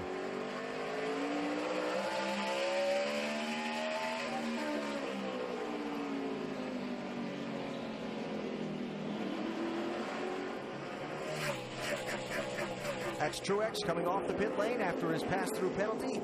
Update where he stands after the scoring cycles for a lap. Jimmy Johnson trying to hold off the rest of his teammates there for second spot, Jamie. Well, he told his team he definitely prefers sticker tires on the restarts. Of course, they stayed out under that last caution, so he had scuff tires. It's just not giving him the grip that he needs to pass the cars. But he says overall, he's a little bit better. Mike? Jamie, just how good is Jeff Gordon here in Martinsville? Well, he came in having already led over 3,400 laps here in his career. He added about 90 laps already today. It appears, though, there could be something else threatening him as he fights for the win once again. Did you hear that pop when I left there? I'm a little bit concerned. Been getting a little bit of that since earlier on. I didn't hear the pop, like drivetrain pop? No, like valve train pop. The good news is that radio transmission was about 30 or 40 laps ago. He hasn't said anything since, but DJ and Andy, I want to get your take on how serious a situation you think this might be. Well, it might be nothing, but it's just something you don't want to hear on the radio, Mike, because they have had some issues, Hendrick Motorsports has, with the valve train earlier this year. We haven't seen anything from them lately, but that's something I would be a little concerned. We got a lot of RPMs that you turn here, but it's not sustained like you see at some of the bigger tracks. Yeah, the way it's performing, still is performing. Anything can happen, but you would like to think as a driver that maybe it's just a header, or you got in a small hole, or there's a leak there that would create that pop.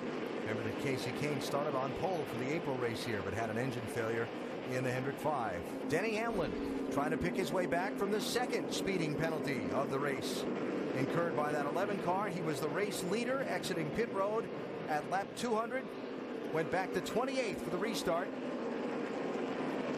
Also had a speeding penalty earlier in the race on the first pit stops at lap 47, Dave. He's passed a lot of cars today. Under caution, he discussed the situation with his crew chief, Darian Grubb. Darian, the problem is, the same thing my concern before, is that the brakes are so good. I could be running 20 miles an hour in the box in front, and I'm going to stop. It's just not enough time to slow down.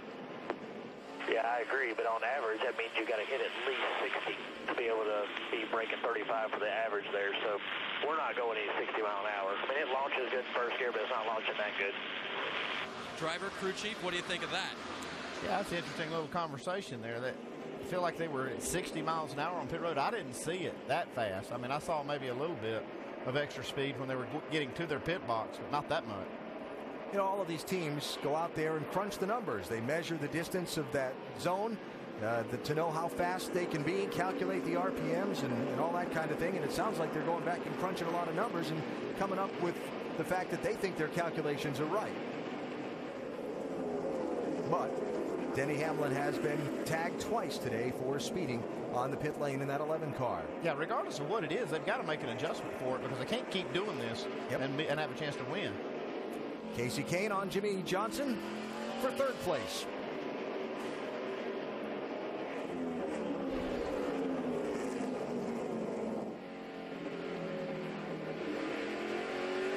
So 48 cars sliding back a little bit in this green flag run. Highest we've seen Casey Kane all day in this 5 car, a track that has had, I guess we'll call it a love-hate relationship where results are concerned for the driver of the 5. Denny Hamlin moving forward. Brad Keselowski trying to hold station. Brad has gotten himself up into the top 10. I believe that's going to throw him back out just outside the top 10 to 11th there. But still a solid day so far, and they still have half this race to go. They can make up time like they have been in this first half. They'll be okay today.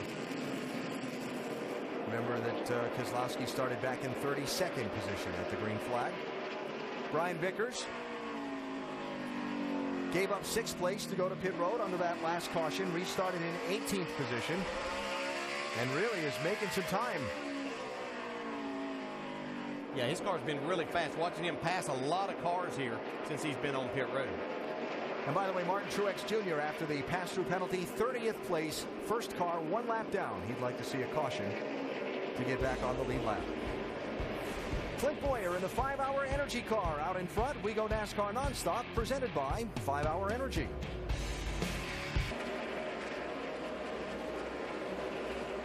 Just past halfway here at Martinsville with Clint Boyer out front.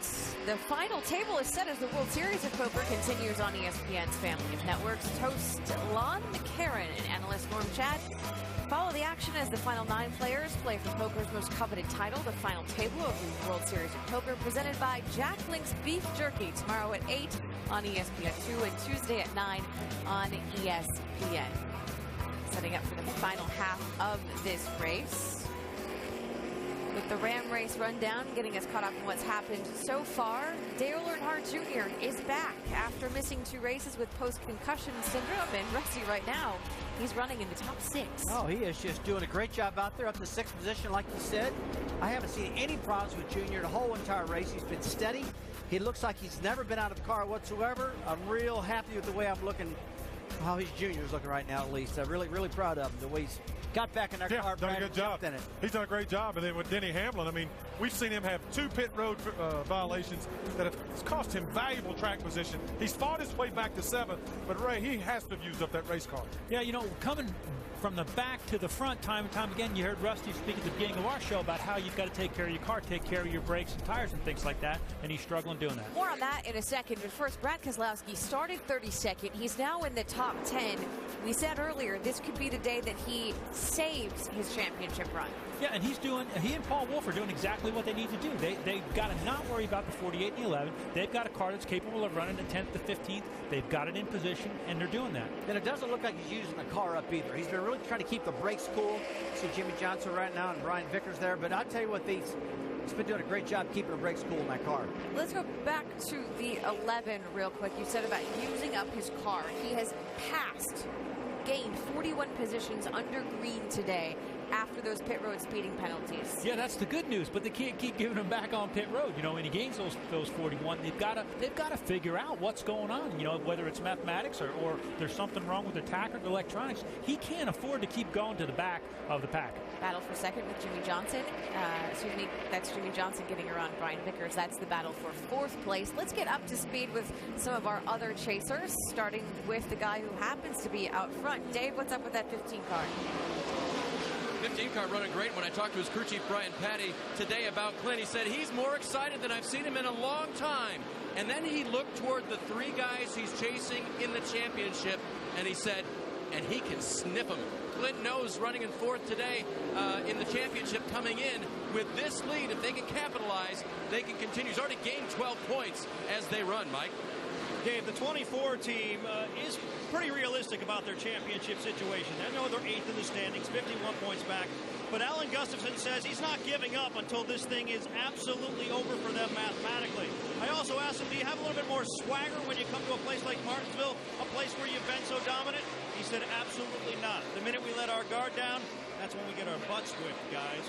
Meanwhile, his teammate, Casey Kane, talked to his crew chief, Kenny Francis, this morning, and he said, well, we're not out of this thing yet. We're on the fringe. We're still very much in the conversation, but we expect this afternoon to be quite the challenge for us. This has not always been Casey's best racetrack, but he did say, no matter what happens in practice, he's always better when he gets out there in race conditions with 42 other race cars.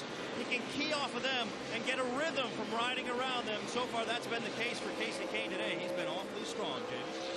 And Jimmy Johnson back in fifth. His focus today was points, staying ahead of the 2. Right now, the 2 are dead even in the points. There's no points separating first and second. Right now, he's saying his car is getting tight, so it's getting worse. I'm hearing his voice. It's about the worst it's been today, Dave. Jamie, as far as balance goes, Denny Hamlin has been a have on pit road. He's been a have-not. They're going to have to worry about this next pit stop, see if they can get that timing down for him. Right now, his car is just a little bit tight in the center of the corner, Mike. Dale Earnhardt Jr. looking for the Cinderella comeback after sitting out the last couple of weeks. Was very fast in happy hour and still has a very fast race car running inside the top 10 throughout the course of the day. Just saying the car's a little bit snug so far on this run. Dave?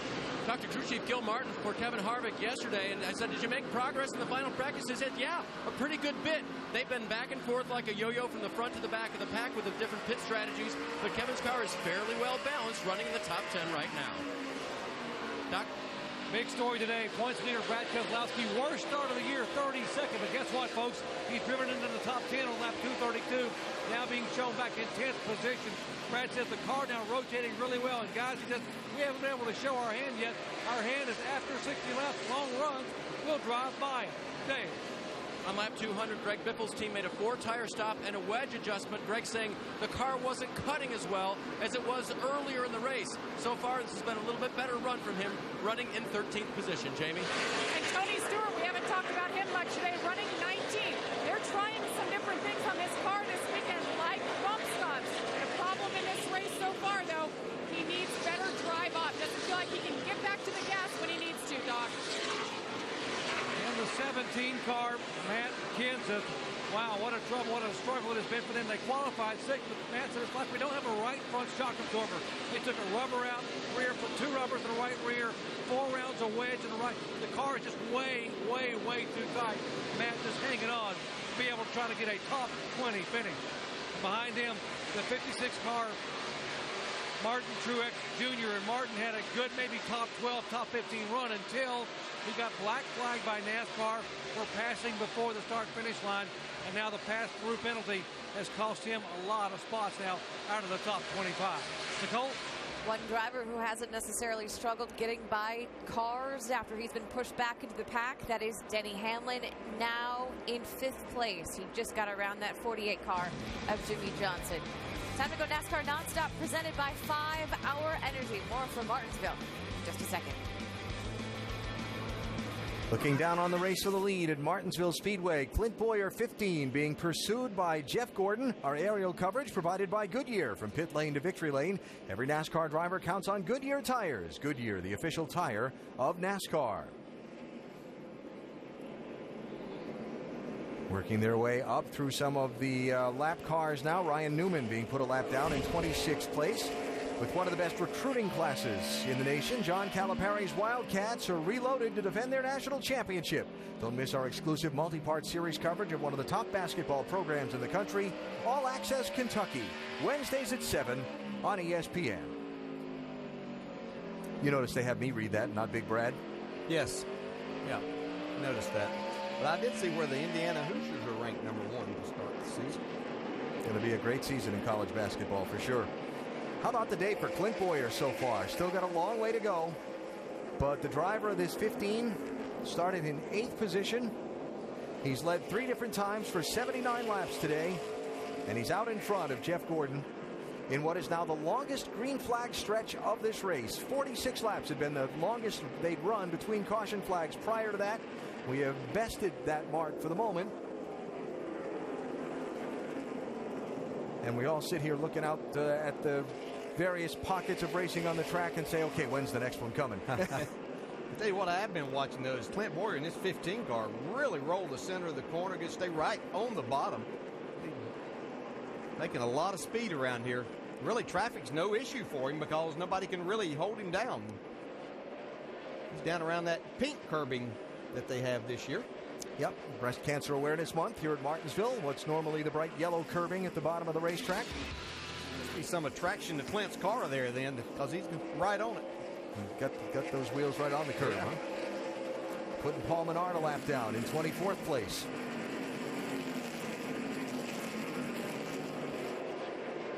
You know, you look at Clint Bowyer, and you go back to that old phrase, you got to lose one to win one. And Clint and this team believe if they can stay in it, if they can be close, within striking distance mathematically, going down to Homestead in that final race, they've got a real shot at this championship. You know, I think something that's encouraging to them that they would have to look at if they can do that. And right now, they've got themselves right in that position. But when they look at the 3 other drivers and teams they would be racing with, none of them have stellar records at Homestead. So why not say we can go there and race them too, because they haven't been that good. Maybe we'll hit on something and can take this thing away from them.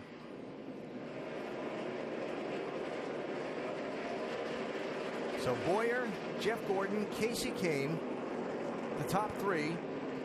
Then Denny Hamlin making a bid on 4th place, Brian Vickers in the 55.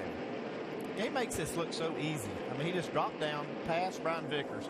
That's hard to do. I know he made it look easy, but that's hard to do with this track.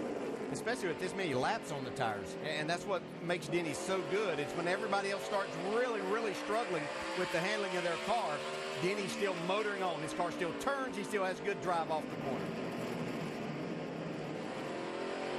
What a day for Denny Hamlin. They were saying in the pit studio earlier how many cars he's passed after the 2 pit road speeding penalties today. And if he can come back to win this race, I know we talked last week about the repair efforts and Jimmy Johnson coming back into the top 10. If Denny Hamlin overcomes those 2 speeding penalties and wins this race today, that's a championship moment. I wouldn't count him out. Yeah, we might ought to have something added to the points there. Lead lap cars that you pass under green. Yeah. Get you a quarter of a point or a half a point or something. There you go. Wanted to change things again. Denny would be racking up today. I know that. Yes, he would.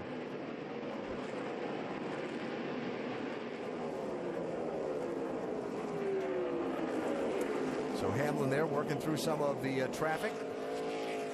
Got David Reagan to his inside. Travis Kvapil to his outside.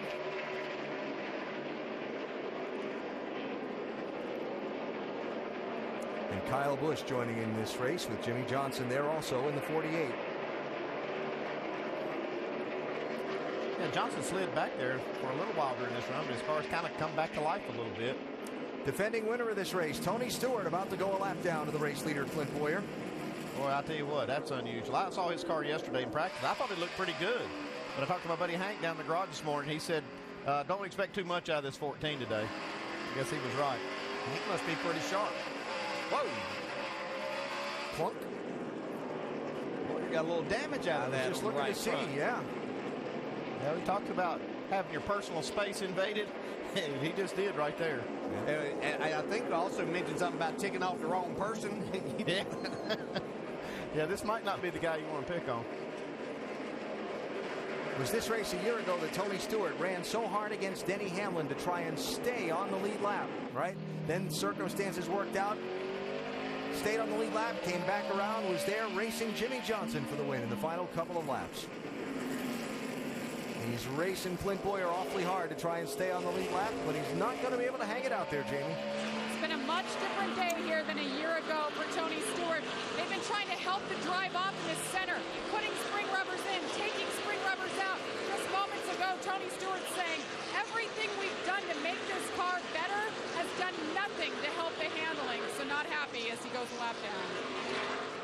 So Stewart in 22nd, Matt Kenseth also going a lap down. Matt running in 23rd position. It was the race leader and Stewart clanging off each other a second ago.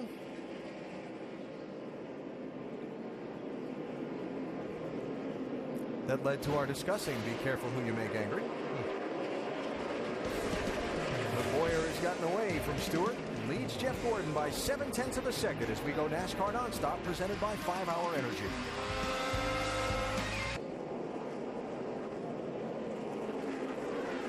Clint Boyer leading today's race at Martinsville Speedway in Virginia, race 7 in the chase for the NASCAR Sprint Cup. Boyer up over Jeff Gordon now by 1.7 seconds as he moves away in the longest green flag stretch of the race so far.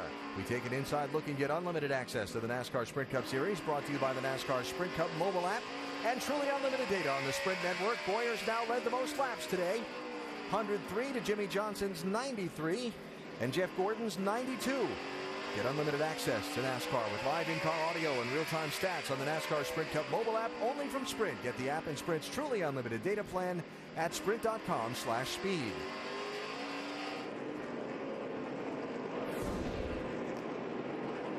Well, Boyer about to catch Jamie McMurray to try and put him a lap down. Weren't we talking about McMurray just being in the top 5 a little while ago? Yeah, was running 5th not that long ago, but just shows the pace that Boyer's setting here.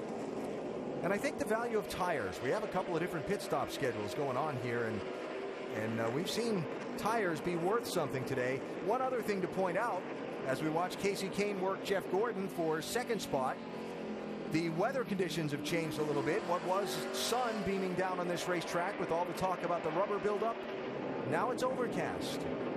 and that will affect things also. Yeah, it certainly will change things. But you know, the thing that I like about the way Clint Boyer's car is handling, he's down on the very bottom, down against the curbing as we showed earlier, and the rubber building up's not really down there. He's able to keep his right side right on the edge of where that rubber buildup is, so as this affects other cars, it's not affecting him as much.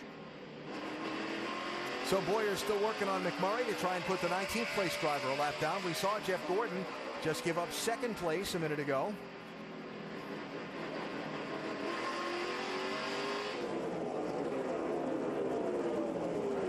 With Casey Kane now passing Gordon up into second and Jeff back to third. Really struggling right here. Yeah, Jeff will take care of it. Nice and smooth here. I think that spring rubber is the right thing to do. It's just, you know, it's going to be tough to manage the entry and exit. We got a plan for it. We'll get you fixed up. You're still good. Just hit your mark. They got a plan. They're going to need one. Looked like they had the dominant car early on, but as Andy pointed out, this racetrack was going to go through a number of changes, and Alan, you just pointed out that one of those is with this cloud cover now, so looks like they're going to have to make some changes if they're going to try to get the lead back and be a factor as who's going to win this. Now, we're not all that far away from what could be green flag pit stops. These leaders that we're looking at, Boyer and Kane and Gordon, last pitted at lap 200. Yeah, it's about 120 laps ago, so it's going to be probably 20 laps or so before they'll have to come down pit road. 20, maybe 25.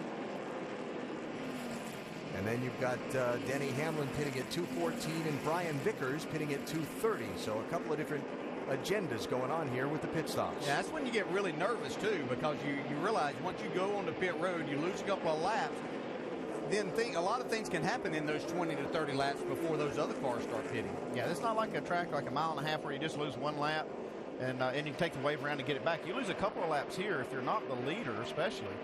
Back in the pack, you're going to lose at least a couple of laps, and it'll take a while to get that back. Hamlin making another pass there on Gordon to move up into the third spot. Wow, what a fantastic job Hamlin's done. Going to the rear twice. Yep. Just joining us, Denny Hamlin got a speeding penalty on the first pit stops at lap 47. Went from 3rd to 30th at that time, then on the pit stop at lap 200. He came off pit road as the leader, but was also caught for speeding. He went back to 28th place at that time. And now, mostly under the green flag since then. One caution and some cars shuffling in a different change of pit stops, but Hamlin has moved all the way up to the number 3 position. Denny, our in-race reporter today, haven't had much opportunity to talk to him because the cautions are so quick at Martinsville, but he said on the pace laps to you, DJ, that he considered this a must-win race for his championship hopes. Yeah, I mean, this is a track that he knows that he has that opportunity, and you know, they have run well on the mile and a half too, but he knows that it all starts right here. He was 20 points back starting this day. He needed to go to victory lane to close that gap, to ensure that he could close that gap. Jeff Gordon's slide continues. Vickers passed him for the number 4 spot. And then there's Jimmy Johnson now right behind Jeff Gordon in 6th position. Zip, my man, keep going forward. They're brewing something up in there going to make you go faster. Keep after it.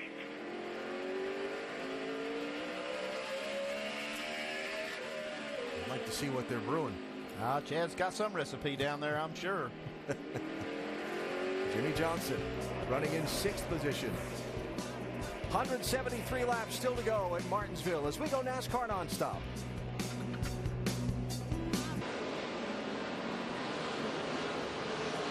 You saw in NASCAR nonstop Kevin Harvick beginning his trek down pit road. Before the round started, 9th place Kevin was running.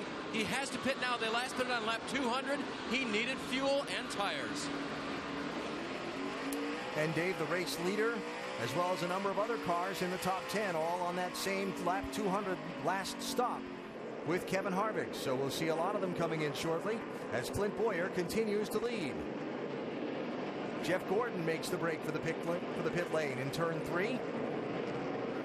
And he'll hit just onto the front stretch in front of Mike Massaro. And moments ago, you heard Jeff Gordon's radio really struggling over the course of that run. They're going to put a rubber in the right rear, also make a chassis adjustment, 4 tires and fuel for Gordon, trying to give him that feel he had earlier in the race when he led a bunch of laps. Certainly leading on the left side, the 24's away. In now those very nervous moments for Alan Gustafson that this thing needs to cycle completely through the pit stops without a caution flag, or they'll really be in a bad way. Mike? And A.J. Allmendinger now on pit road, had a great run here in the spring. Perhaps the reason he got another opportunity with the 51 team this week. Finished second here back in April, trying to back that up with a strong run again this afternoon. A 4-tire change, a little bit of an air pressure adjustment and fuel for Allmendinger. Watching Clint Boyer nearly flip that curve in the 15. Trying to lap his former teammate, Jeff Burton, in the 31 car. And the other thing gets really dicey out here now for drivers are the ones that are out there on really old tires. They've slowed down, they're sliding around. Then you have these drivers with the fresh tires, they're trying to make up some time, so you really have to be careful. Greg Biffle is in, along with Landon Castle. Green flag pit stops continuing. And the Biff trying to mind that 30-mile-an-hour pit road speed limit all the way down to the attention of his crew. Dave? Alan, he was a lap 200 pitter as well. It wouldn't cut in the center, but it's done better on this particular run. So they'll take 4 tires this time and get some air pressure adjustments for Greg on this. He was warned by his crew chief, remember, tire management, and that certainly was the case over this long run that they've just completed. Jamie. And Sam Hornish Jr. doing a nice job today. Started the race 27th, worked his way all the way up to 9th. 4 tires, fuel, air pressure adjustment, and they opted not to do the track bar adjustment. Car's been handling pretty decent all race long. Throughout practice this weekend, Carl Edwards not happy with his race car, extremely frustrated, but it's been rather good. A little bit, needs a little help on entry. They'll lower the track bar there. Meanwhile, Dale Earnhardt Jr., a chassis adjustment being completed there on both sides of the race car. A 4-tire change for Dale Earnhardt Jr., who has been tight throughout the course of this run. They'll try to free him up here as he's away. And the leader, Clint Boyer, continues to log laps. Boyer and Casey Kane first and second, both pitted last at lap number 200. Denny Hamlin there, last pitted at lap 214 in this 11 car. Brian Vickers and Kyle Busch, the 4th and 5th place runners, last pitted at lap 230. Here's Kane in.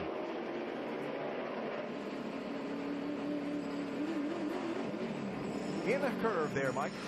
And Casey Kane has had a tight race car throughout the course of the afternoon. They've continuously tried to free him up, and they will do so again here as they make a chassis adjustment on the left side of that race car. A 4-tire change for Casey Kane. Kenny Francis trying to give Kane what he needs to compete for the win here this afternoon.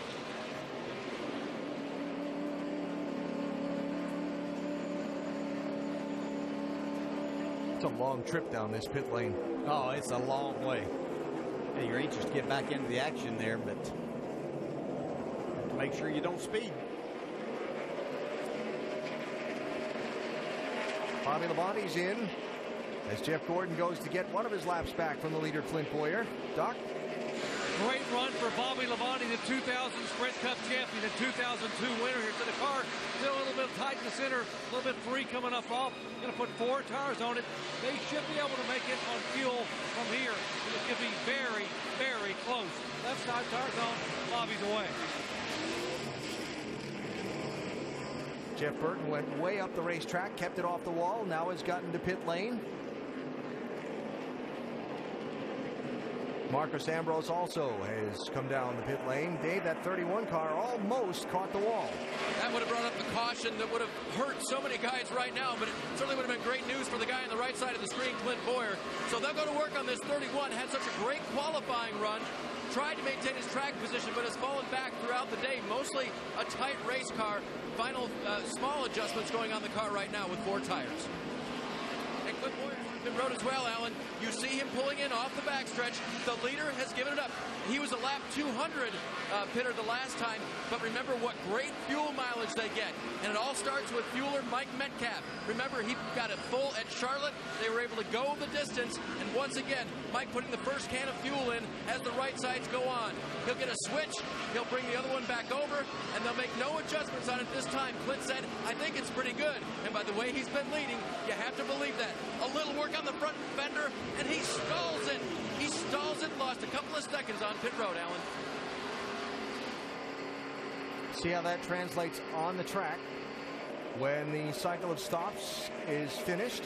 Denny Hamlin is now the leader. Hamlin stopping at lap 214 last. A lot of these other guys that are pitting were in at 200. Jimmy Johnson has come down the pit lane.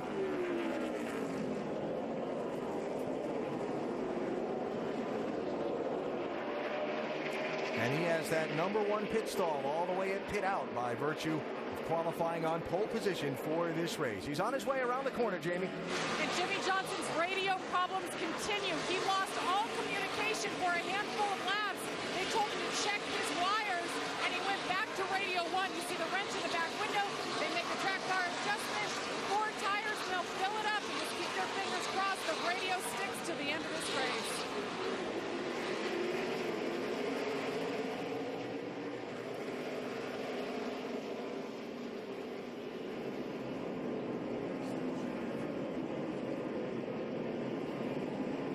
So the lead, Denny Hamlin,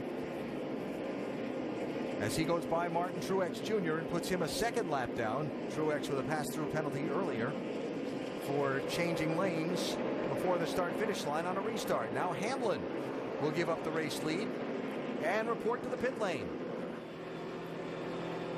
145, it'll be 144 to go when Hamlin crosses. Kyle Busch and Brad Keselowski also pitting with Hamlin on this lap. Dave? This is where it gets dicey, Alan. Will he have any of the same issues he had earlier when he was caught speeding on pit road entering? So here he comes into his pit box. He hits his marks perfectly. The guys will go to a track bar adjustment on his car. It was a little bit tight in the center of the corner, so they'll raise the track bar just a little bit, take on 4 tires, and pack it full of Sunoco fuel. Big question is, will NASCAR see anything in the red from when he entered the pit stall? Doc? 4 tires for Brad Keselowski, and he can make it on fuel. That could be the final stop. If we go green, others may not be able to make it, and he could steal a top 5 finish or even better. How about that for the points leader, guys? So Keselowski headed back to rejoin the fray. Brian Vickers is the leader. There he is in the 55. Vickers, one of the crew that pitted at lap 230. So he's got another little bit left to run before he'll have to stop. It's Vickers, Aric Almirola, Jamie McMurray, Matt Kenseth, Juan Pablo Montoya, the top 5. Then you will get back around to some of the cars who stopped in this cycle of green flag pit stops. Kasey Kahne right now showing in 6th position. And on the exchange of stops, Kahne and Clint Bowyer have exchanged track position. Kahne is ahead of Bowyer on the speedway.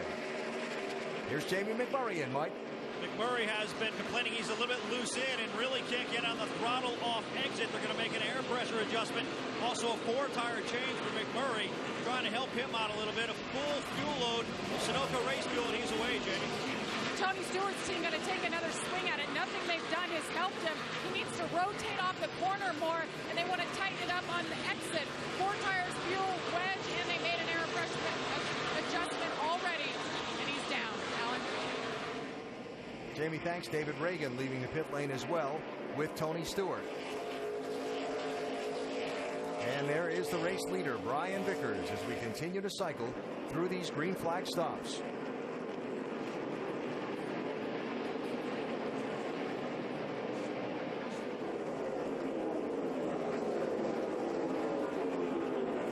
Waiting on Vickers. It's been about 130 laps since that car pitted. Now, remember when Clint Bowyer was in for his green flag stop and he stalled it leaving? Between Kasey Kahne pitting earlier than Bowyer did by about 5 laps, so the 5 laps on the fresher tires, and that hiccup getting away, watch the gap from Kahne back to Bowyer. That's an exchange of track position on that change of green flag pit stops. Yeah, it really made a big difference when Bowyer couldn't get his car fired back for a minute. You can see just the distance, but as you said, the new tires mean something too. This won't even out for quite a while, I don't believe, but it was quite a bit of track that Clint Bowyer gave up to that 5 car. Brian Vickers in from the lead, Dave. And his car was a little bit too tight, Alan. When they take off the right rear tire, they'll push a spring rubber into the spring to help this car turn a little bit better. Brian on the day has led 27 laps, and just such a great week for him. His 29th birthday game, he signed a new contract with Michael Waltrip Racing for next year, and another top 5 run, at least so far, here today. Dave, thanks. That is a race for the lead on the right side of the screen. Casey Kane in the 5, Matt Kenseth in the 17.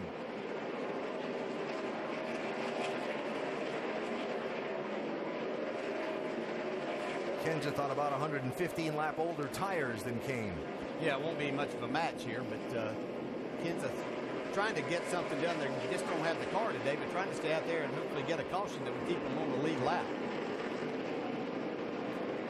So Casey Kane out in front of this race. And Kenseth, having been passed by the race leader, not getting the caution that might help him, bails and heads to the pit lane.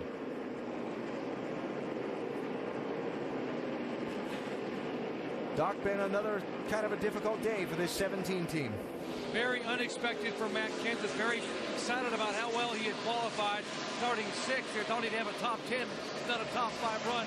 Car been very, very tight all day. He said earlier on, like we have no right front shock. They've made every adjustment, but the car just simply will not respond. Final stop for Kenseth, 13.7 seconds.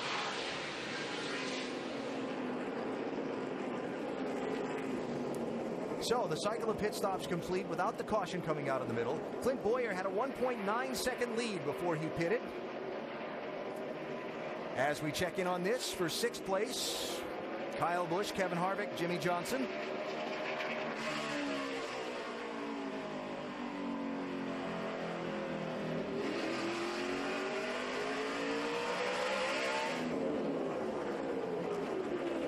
Well, you can just see that left rear tire of that 48 just digging. He got that car set up to really launch off the corner. So again, Casey Kane was behind Clint Bowyer by 1.9 seconds when Bowyer came to the pit lane. Now Kane is ahead of Clint by 1.4 seconds. As we have a car off the pace on the back straightaway, Denny Hamlin. He radioed, switches are going crazy, and then everything shut off. He's refired now. Looks like he switched ignition boxes, but I think he's still probably in trouble. All clear. He may have switched batteries. He may have had an issue with the charging system. He was Turn all third. your other fans off. Scan.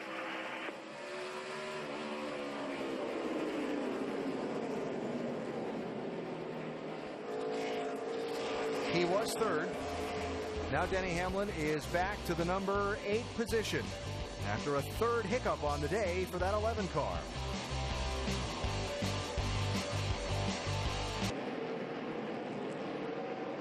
A 120 laps to go in Martinsville, Virginia. Race number 7 in the chase for the NASCAR Sprint Cup. Clint Bowyer now back out in front, has run down Casey Kane and passed him.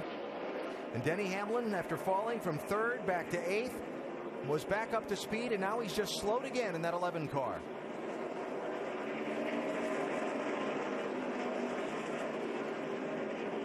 Three more behind these guys. Hold your line.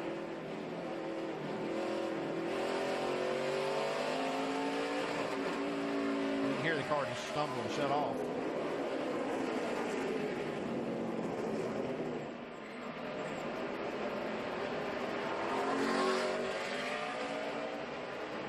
He get run over here if he's not careful.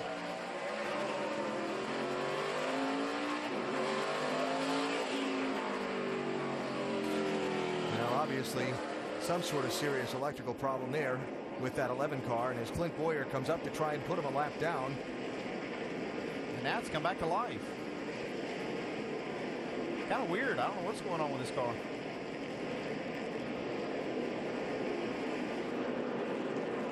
This team would love to see a caution to try and figure out if there's something they can do to help that car.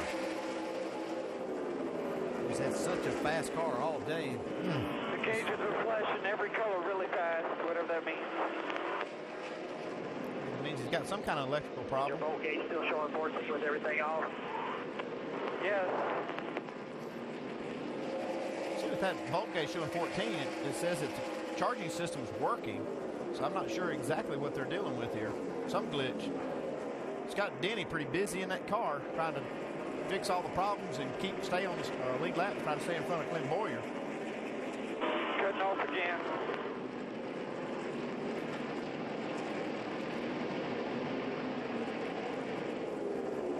You can see it goes for a little while and then it cuts off.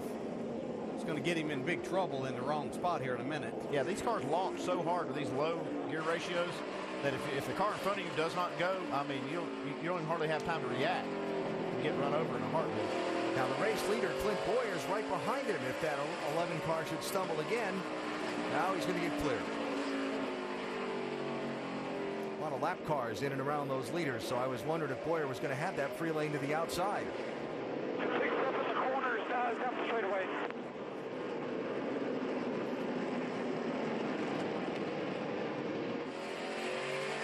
Whoop. That's odd.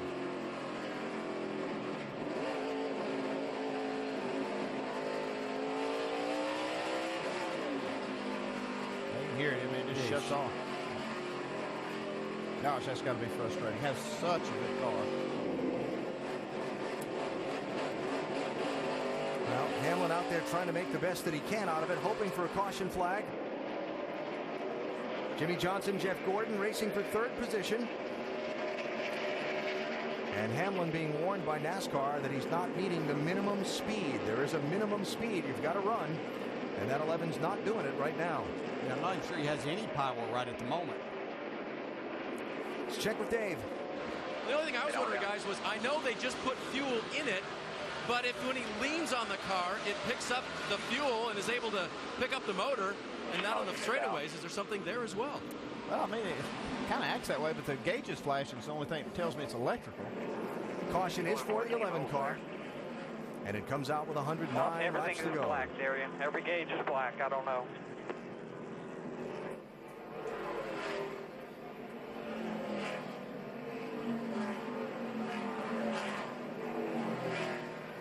This is a track where Denny Hamlin just was sure he was going to be able to make that pole. Counting on it. Well, he called it a must-win day. Yep. This is tough break for this team. And it has turned into an ill-fated day. The 2 pit road speeding penalties that he'd basically recovered from. But now the electrical or powertrain difficulties that have Hamlin stopped on the front straightaway while the field passes him by. Pit road is open to the lead lap cars. And everybody's coming in. Stops will be with 107 laps to go. Mike? Casey Kane on pit road, Alan. He needs a little bit of help in the center. They're going to make a track bar adjustment and a 4-tire change, trying to help him get through the corner just a little bit better this afternoon. Doc? 2-car Brad Keselowski, they've called for a 4-tire change, get it full of fuel, and they're going to go ahead and do 4 tires now. Make sure they do 2 late. Dave? 4 tires for the former leader, top it off with fuel, no changes. Jamie? 4 tires for Jimmy Johnson, 5 gallons of fuel, which was interesting to hear. You saw the wrench in the back. They're working on this car, still tight center for Jimmy Johnson. Hard, yeah. And out with the lead. With some nasty bit of pit road jockeying going on behind him between Kyle Busch and Greg Biffle, as Busch was trying to get out of his pit stall and Biffle was trying to get into his. Number 1 pit stall by being fastest in qualifying, paying off for Jimmy Johnson and company. Yes, sir. Good job, guys. There it is. And a lead change on the pit lane here at Martinsville Speedway as we go NASCAR nonstop, presented by 5 Hour Energy.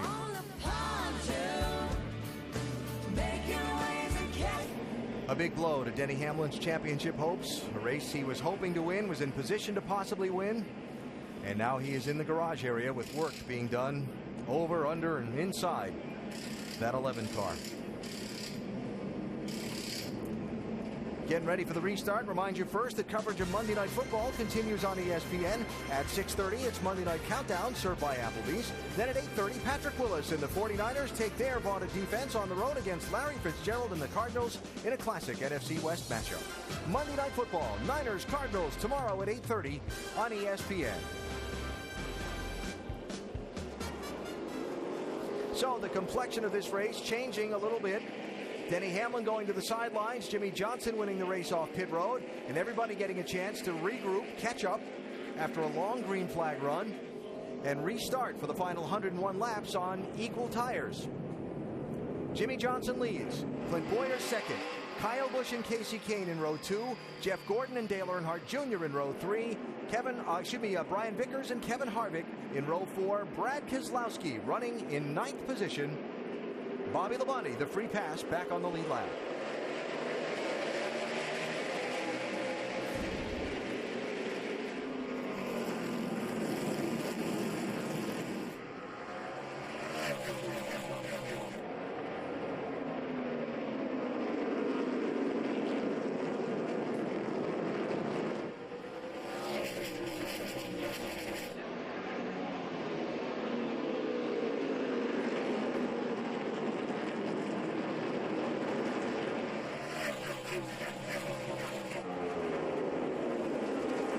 Jeff Gordon by Casey Kane for the number 4 spot. That long green flag run kicking that 24 car back in the pack. He's been one of the dominants today so far. Yeah, he wasn't very good after they made that green flag pit stop either, so I don't know what kind of adjustments they have made. We'll see if it worked for Jeff Gordon this time. I'm not sure that this cloud cover, this is pretty dense cloud cover. The track's really cool. I don't think that's suiting the setup on this 24.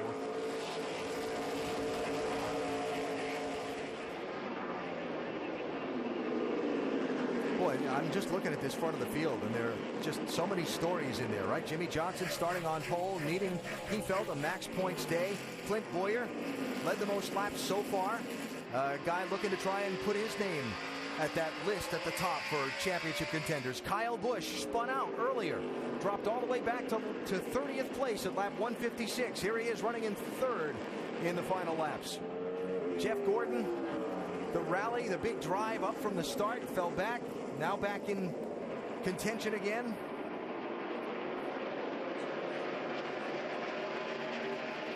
And then there's Brad Keselowski in the 2 car. Started this race in 32nd place. Was in jeopardy of being lapped by Jimmie Johnson in the early going. And now here he is in the top 10. This car's not stellar, but it's pretty solid. But they've just done a great job again executing during this race. They knew they had a bad starting spot, so they were just they had a game plan, and they stuck to it pretty well. Car's fairly clean, sitting here running in 8th spot. I'd say it's going to plan for this team. Yeah, I would say they would take the race Indy right now, and look like they're sitting about 4 points back. They would take that at this point in time. I think Jimmy would too. Yeah, you think? Yeah. I don't think Clint Bowyer would be too happy about it right now, even though he's had a great day. He thinks, I'm pretty sure, and no reason to dispute if he's thinking that he has the car to beat here. A lot of racing still to go. Well, they'll start running out of brake and temper here before too much longer. Jimmie Johnson out in front in the 48 car. Big Chevy logo blazing by you there, and are now for a chance to win a Jimmie Johnson personalized 2013 Camaro ZL1 plus a Daytona 500 race weekend for 2.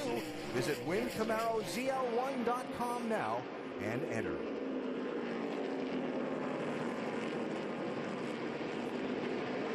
And Kyle Busch's car looks really good at this stage too.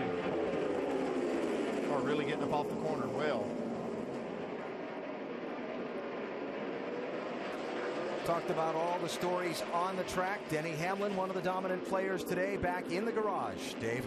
Just about everybody inside the cockpit of that car right now. Mike Wheeler with his feet to us. He's the engineer. Chris Gillen on the other side. They're reconnecting or putting in a new ECU, I believe, because Denny said when I came on pit road, I shifted from 3rd to 2nd and everything flashed again. Could it be the ECU? They're going to direct wire it, see if they can refire it, and get him back out there for a few precious laps. Well, certainly one of the big stories of the day. Denny Hamlin with an extremely strong car coming back from 2 pit road speeding penalties into contention for the win. And then the car slowed on him on the racetrack, running in 3rd position. And now is behind the wall with some sort of electrical or drivetrain difficulty. Yeah, it's unfortunate for them. You can see as we were showing that, Clint Bowyer got into the left rear corner of this 48 car a little bit. He's not afraid to use the bumper, I don't believe.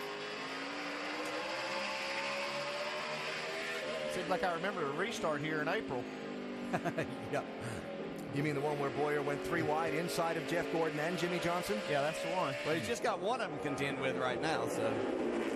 That other one's not far behind. I think he'd rather get by the 48 before the 24 gets there. And by the way, don't think that if this gets down to a late restart and that 24 sees the 15 ahead of him, that he's not going to remember that also. I promise you. Good racing for the lead in the final short track race of the year at Martinsville. You won't miss a thing as we go NASCAR nonstop, presented by 5 Hour Energy.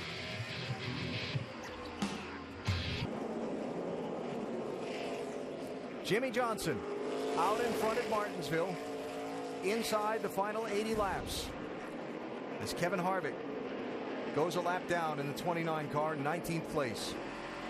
What's up with this Harvick car, Dave? According to Kevin, it's going to blow up.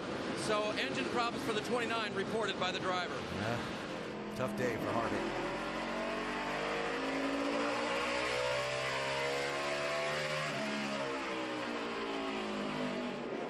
Been a year of consistency for Kevin Harvick, but this chase has certainly not been spectacular for them. They finished between 11th and 16th in every chase race. Speaking of 11, car number 11 heading back toward the track. Dave, have they pinpointed the problem? Yeah, I checked with them, and they say it was the master switch, Alan. And, you know, it's as big as it sounds. It's the one thing that turns everything on and turns everything off. They believe it had a short in it. Well, that's a very unusual problem. I've seen cables be left loose or work loose on the master switch, but you don't see many of those things go bad. That was a tough break from Denny Hamlin. And maybe one that takes him out of contention for this championship. Right now, as they run, Hamlin 48 points behind Jimmy Johnson. He started the day 20 points back.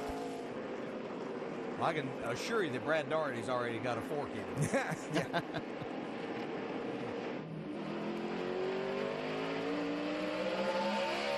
Jeff Gordon pursuing Clint Boyer for second place. DJ, you thought that you saw, remember Boyer was all over the back bumper of Jimmy Johnson. You thought you saw Johnson find something that's allowed him to squirt away here. Yeah, I believe he has. And what it is kind of the line that I saw Jeff Gordon running earlier in the race, to where he's not entering right down on the bottom. And this could have something to do with the rubber buildup that forced Jimmy to do this. You can see he's not right against the curbing there, but he gets a really straight shot off the corner, and he has expanded his lead. He's driven away from these cars that were literally chewing on his back bumper at the time, and he's opened up a nice gap. Check out these numbers and some of these names. Best average finish at a single track in the NASCAR Sprint Cup Series. Richard Petty, Lee Petty, Richard Petty at Bowman Gray, Martinsville, and Hickory. And Jimmy Johnson here at Martinsville with a career average finish of 5th place. That's incredible. Looking for another win. And a perhaps statement moment in his championship bid. Johnson out in front with 72 laps to go.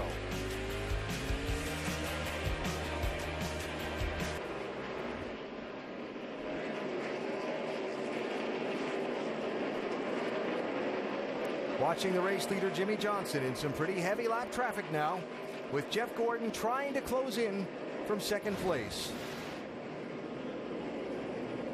Clunk. Oh my.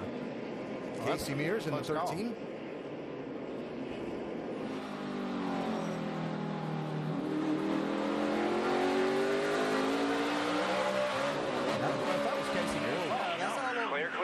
Clear. That's all on Jimmy Johnson right there. I mean, you're just trying to get out there, not get out of the throttle, keep your momentum going. How about that handful of steering wheel Jimmy had there? Just be fortunate if he didn't mess up the toe on the front. Now he's in the Montoya. Trouble, turn 2 right in front with the leader. Yeah. And the caution flag is out. All right, roll forward.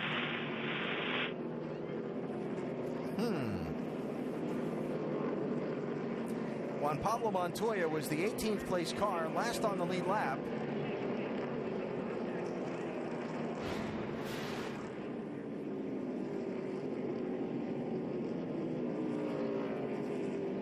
Jimmy got into him a couple of times.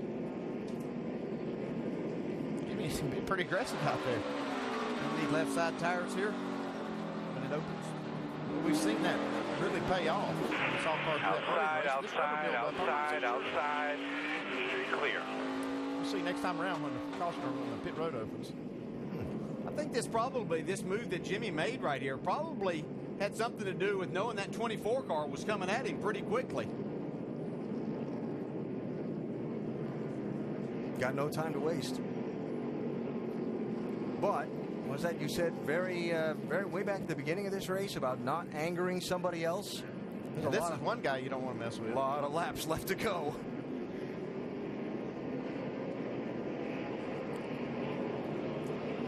So, Kurt Busch, free pass, pit road open. 59 laps to go when they come to the start-finish line next time. Any takers? Looks like we've got some coming. Yes, sir. Like all of them. Tires have been worth something today.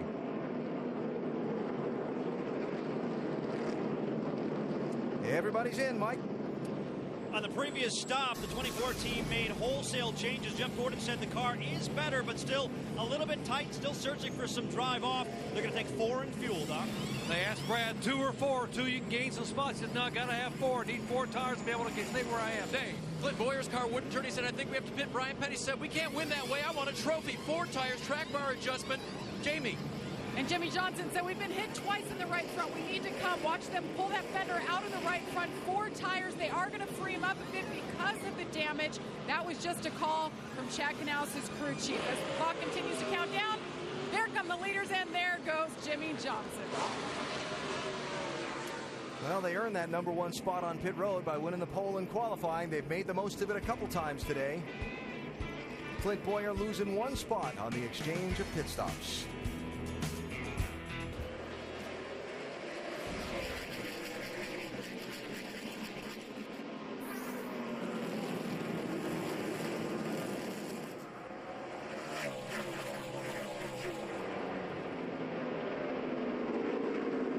Jeff Gordon squeezes down to that inside lane in front of Kyle Busch. Yeah, he spun the tires on the start a couple of different times. He couldn't get it going. Looked like he might lose that spot to Kyle Busch, but that really drove him further into 3 than we've seen him all day to make it happen. Got Casey Kane shoved Clint Boyer out of the groove, but Boyer able to hold on to it. Beginning of this race, we likened the Martinsville race to that pot on the stove with the cover on it. The pressure keeps building up inside, and eventually it just all boils over. I feel that pressure building here. Yeah, I don't know what the gauge is set at, but it's getting there. Brad Keselowski running in 7th spot. Started 32nd. Housekeeping. Kurt Busch, free pass at the caution flag. Wave arounds to get back on the lead lap for Kevin Harvick, Paul Menard, Landon Castle, and Ryan Newman. 22 cars on the lead lap.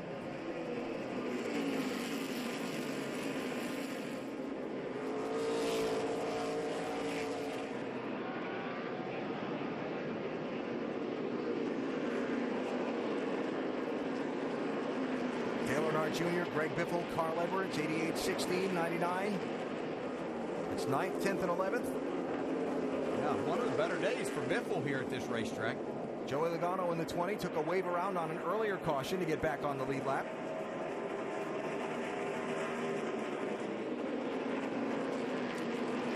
AJ Allmendinger, NASCAR wants him to come to the pit lane to get that bumper bar taken off there before it comes off and the car hits it. And yeah, it's too bad. He had a good run going. He's 11th when that caution came out. Yeah, with that dragging the ground like that, eventually he's going to wear it off, and then it's just going to become a problem for somebody else on the track.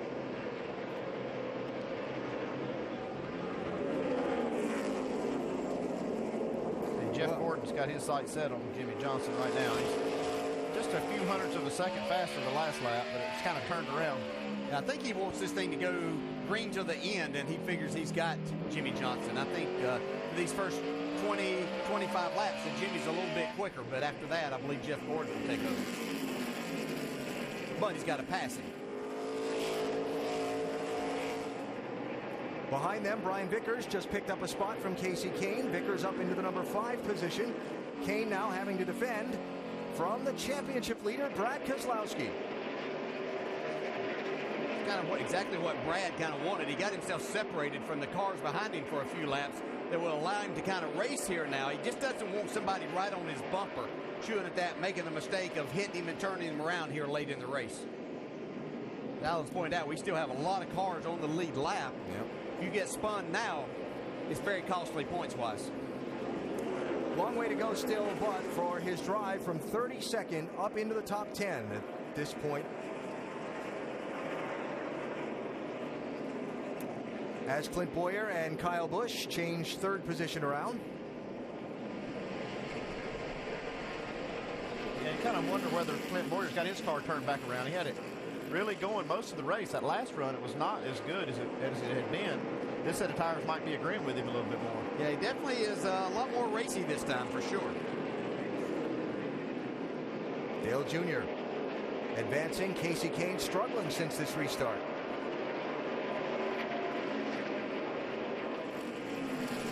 Good solid day for Dale Jr. and this race team to come back after a couple weeks, have 3 more weeks to see if they can get back to victory lane before this is over. And even though Martinsville is the smallest and by average speed slowest track on the NASCAR Sprint Cup circuit, don't mistake it for the easiest. It's been a hard day's work and a good test for Dale Jr. today.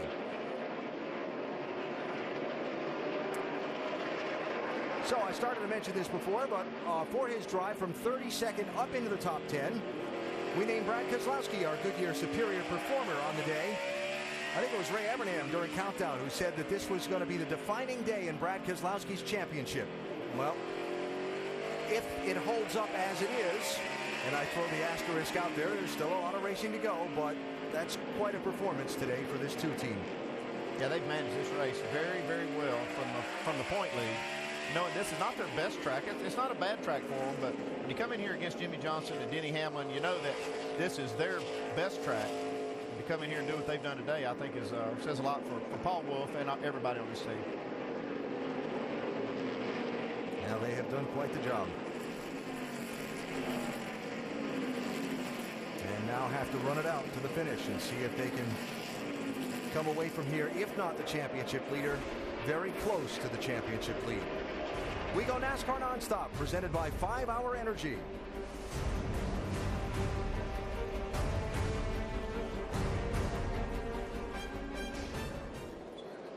Putting a lap on Marcos Ambrose in the 9. Gordon running down Johnson here in these last several laps, and he's right there on the back bumper. Yeah, lap traffic could play hand in what happens here. They've got quite a bit of traffic to deal with. Isn't it crazy how it always comes down to these 2 guys racing for the win here at Martinsville with 30, 40 laps to go? Yeah, you look at the records, and it's just outstanding. And Jimmy gives Jeff a lot of credit for helping him and getting his setup and stuff like that really helped him to become the driver he is here. Jeff Gordon, a 7-time winner at Martinsville. Jimmy Johnson, a 5-time winner. And we look down on this race for the lead from our aerial coverage provided by Goodyear. From pit lane to victory lane, every NASCAR driver counts on Goodyear tires. Goodyear, the official tire of NASCAR. Clint Boyer's 1.4 seconds behind these 2, so right now they've separated themselves from the rest of the pack. It's the lap traffic and each other to contend with. There's Boyer. 18 Kyle Busch, the 4th place car. And then another little gap back to Brian Vickers, who runs in 5th.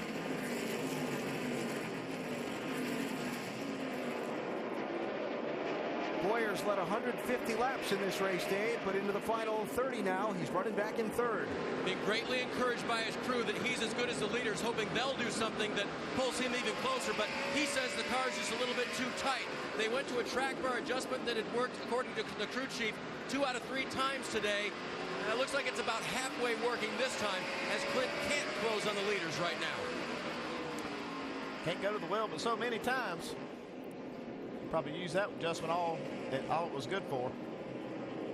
And again, the conditions, both track conditions and weather conditions, have changed a good bit since that middle part of the race when Boyer was so dominant in these late laps now. This car's still good. It's just not quite as dominant as it was earlier.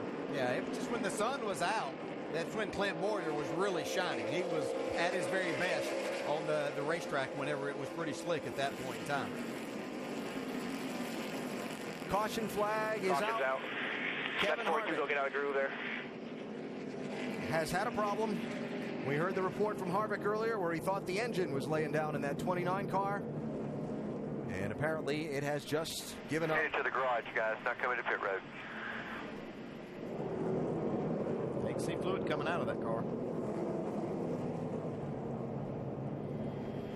So 25 laps to go. The caution is out. There are 18 cars on the lead lap. And there it is.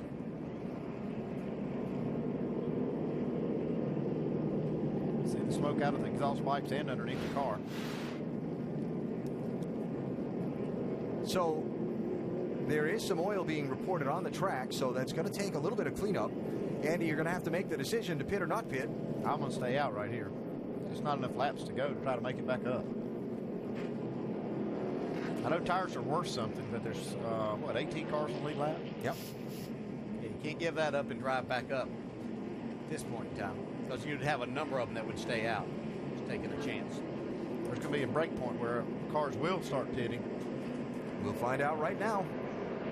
Pit road is open to the lead lap cars. In. Oh, my. Wow. Top 4, top 5. Keselowski stays out. The 2 car stays out as the other leaders come in. Mike? Reflecting on what happened here in the spring, Jeff Gordon said earlier in the week he wished he had taken at least 2 tires. He'll do that this time as they head off pit road. Quick stop, Dave. For Clint Boyer, they said stay out, pit. So they pitted 2 left side tires for Clint. Jamie. So far, what we just heard, 2 left side tires for the 48 of Jimmy Johnson. Again, making another chassis adjustment. They've been doing it all day long. Wipe the front grille, down and away. 18 cars on the lead lap, all but 2 pit. You see the race off the pit lane, just the left side tires. Brad Keselowski, Dale Earnhardt Jr. stay on the racetrack. Yeah, I just don't understand why more didn't stay out. I mean, you see a lot of oil on the track. It's going to take a few laps to clean it up. It's only 22 laps to go when they get to the line. I just don't understand why everybody pitted. Yeah, I think that Jimmy Johnson and Jeff Gordon got a huge break right there, and it's going to be a bad break for Brad Keselowski. 10-4, let me go by what gut says when they come around. So this time, Joe, you tell me what's behind me. I'll go off what's in front of me. It's the 88 tight behind you, then a lap car, then a 5, then a lap car, so it's going to be difficult here. Right away.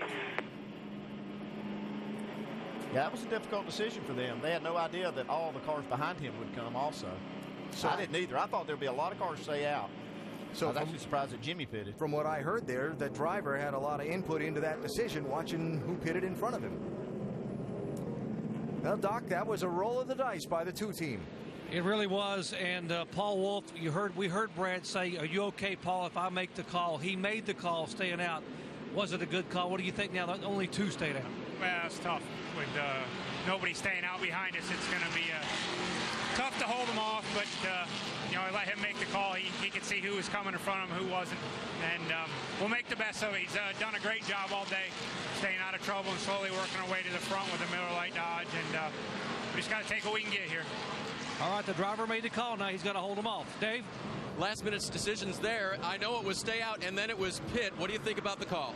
Hey, driver's, he's pretty smart. Obviously, 2 guys stayed out. I don't know, we'll see. I just won a trophy, and I thought staying out would be the best opportunity, but car wasn't good enough, obviously. All right, one more adjustment, left side tires, and hopefully turning a little bit better for the 15 car. Alan? Well, I think if Clint Boyer stayed out, maybe a couple of more, that would have been the winning move for the 15 car, because they have a good car. I can't understand why so many cars pitted there. Yeah, I really thought that the 2 and the 88 were going to have about 8 cars to buffer before we got to Jimmy Johnson and Jeff Gordon. Here's the danger. The restart for the green-white checker back in the April race here. Jeff Gordon, Jimmy Johnson on the front row. Clint Boyer goes 3 wide on 2 fresher tires than the guys in front of him who didn't pit, and that resulted, you see Brad Keselowski was right in the middle of that with the deuce. Ryan Newman wound up winning a race that ran 515 laps with extra time. We're going to restart here with 19 laps to go. Keselowski and Jr. on the front row on older tires. All the guys behind him with at least 2 fresh ones. How's it going to turn out?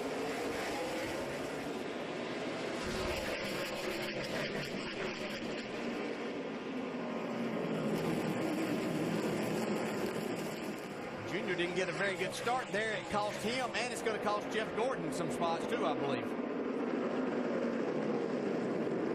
Gordon kind of hung up behind that 88 car. Kyle Busch has gotten by.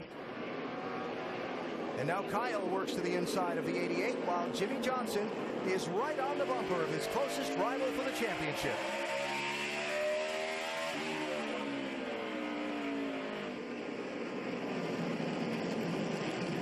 Gordon fights his way down into that inside lane to try and get clear of Junior, but Casey Kane has gotten by him also.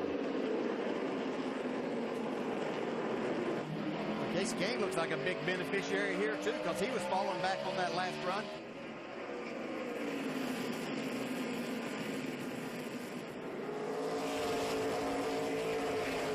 Really, really small point, but the two getting a bonus point for leading a lap. Yeah, might not be so small at the end of the season. Yeah, we saw what happened last year, didn't we? Yeah. Johnson looking inside.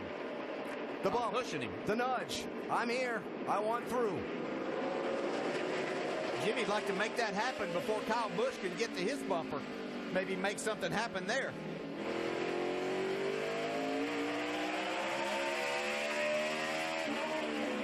He's there. Keselowski gives him room. Gives him room, but not giving up.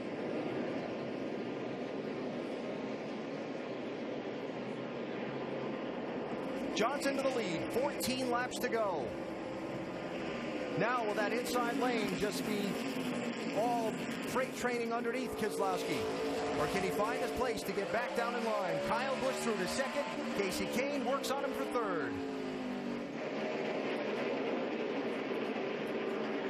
Keselowski could even give up one more spot to Jeff Gordon, who has tires here, get back in line, and still come out ahead on this exchange. Yeah, but I'm not sure he can. He's got a lot of fast cars with tires behind, even behind Jeff Gordon. There's still a lot of laps to go. A little contact there. This goes back to that thing you were talking about earlier about having to play defense. Another weekend here we see in the 43 car there battling the two. Eric Almirola having another solid weekend. Running in 6th place.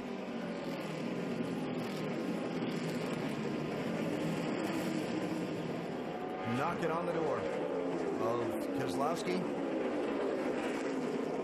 and Clint Boyer and Brian Vickers and Bobby Labonte all lined up right behind him.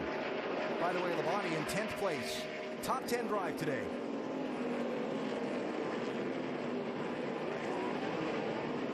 Clint Boyer, they're up trouble. 132. Caution. Around. Along with Carl Edwards. Dude dove in there and hit him, and he was spinning when he hit you. You're good to come around there. All right, are your tires upper now to pick the right time, or are they flat?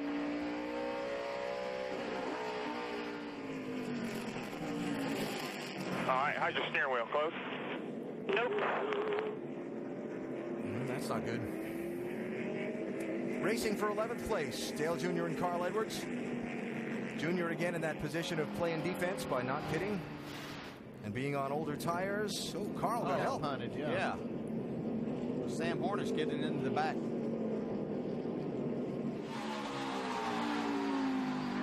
Looking inside now. Inside. He got hit by the 20 told to brake.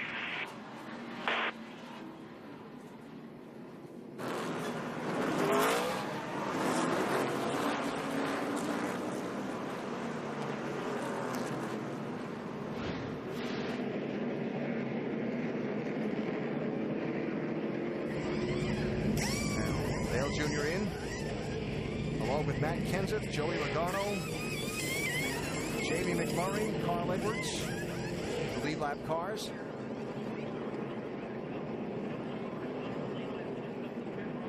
Juan Pablo Montoya is going to get the free pass on this caution. And we're going to have another restart.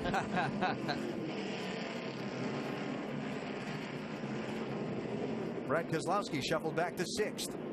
Man, I'm fighting, dude. I'm doing all I can, bud. I'm trying. He's done a good job with what he's got. I'll give you credit for that. He was 6th at that last caution when they didn't pit. So right now he's lost nothing.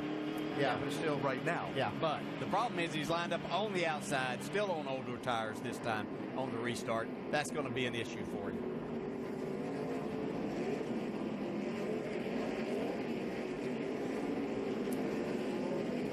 So waved off the restart to get the 42 free pass car back around and caught up to the end of the field and get everybody lined up in their proper order. 5 to go. Let me take the flag. Well, there you go. That's what I was about to say. Going to be a restart with 5 laps to go. Quick reminder, tonight, the Big O Tires NHRA Nationals. Final eliminations, 8 p.m. Eastern, ESPN2. And next weekend, we're on to Texas. In the Lone Star State, the NASCAR Nationwide Series, 7 Eastern, Saturday on ESPN. And the NASCAR Sprint Cup Series from Texas next Sunday at 2 Eastern on ESPN. Race 8 in the chase. What will the picture look like going into that race? We're about 5 laps away from finding out.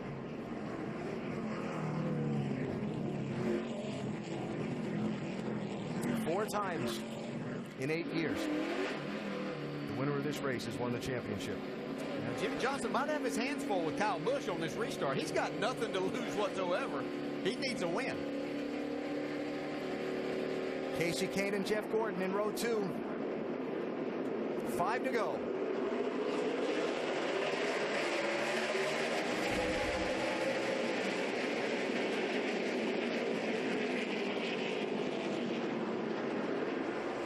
Let's roll. Let's roll.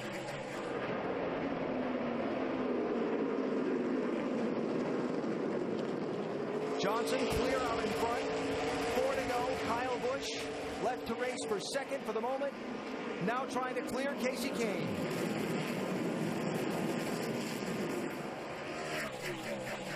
Keselowski lost 1 spot on the restart, may lose another one. Brian Vickers racing with him. 3 to go. Does Kyle Busch have enough time to get up there and try and do something with Jimmy Johnson? It's Martinsville. Bumpers are in play. Absolutely. He'd love just to have that opportunity. Kyle Busch has come so close at this racetrack, leading many laps and not taking home the Grandfather Clock Trophy. A lot of contact between the 15 and the 24 down into turn 3 last time. Might not be done. Keselowski right there. Oh, a lot of contact this time. Coming to the white flag. 1 more lap to go. I need 1 good lap. 1 back. Kyle Busch can get to his bumper. Keselowski still racing with Gordon for 6th place. Johnson is going to be able to hold off Kyle Busch. Kyle takes a run at him, won't get there. Win and championship lead to Jimmy Johnson at Martinsville. Well done, my friend. Well done. That was well done. Yeah, that team is so good here. Jimmy Johnson is probably one of the best. Yes, boys. Yes. Right here, brother.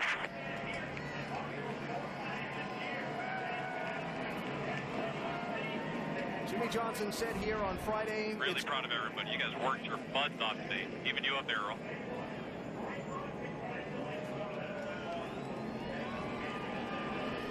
Jimmy Johnson said here on Friday that it's go time, and he felt like they needed to win a couple of races to win this championship. Down the stretch run of the season, he's got 1.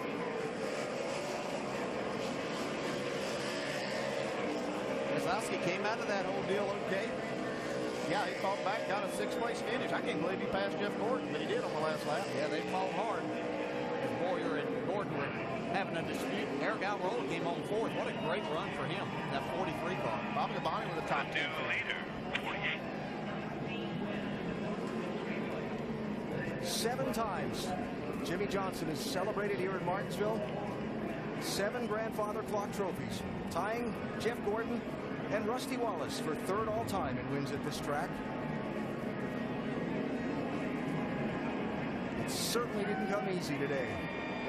A hard-fought one right to the end. The winner's interview, post-race coverage, coming up from Martinsville after we go NASCAR Nonstop, presented by 5 Hour Energy. So chase race number 7 is over at Martinsville Speedway today. An exciting one it was, and the championship lead changes hands. Jimmie Johnson barely ahead of Brad Keselowski. But for starting back in 32nd place today and to finish in 6th, I would imagine Keselowski's got a big smile right now, Doc. He had a huge smile when he climbed out of the car, and if you were to win this championship this year, this miracle in Martinsville might be the reason why. 32nd to 6th. What does this run mean to you and this team? It just means you can't count this team out. This team has a tremendous amount of heart, and I'm just proud of them. I know this championship is going to come down to Homestead. You just got to be in position to where you've got a shot at it, and we're doing the things it's going to take to be in contention at Homestead. So we've got Texas coming up, very similar to Chicago, and I'm sure it's going to be a duel with the 48 there. So we'll keep fighting the good fight, and just really, really proud of today for the White Dutch. What a job for Brad Keselowski. 2 points, and now the championship goes to Texas. Alan? All right, Doc, terrific effort today by the 2 team. Terrific effort today, and the championship lead now for Jimmie Johnson and his team as we go to Victory Lane, presented by Tire Rack.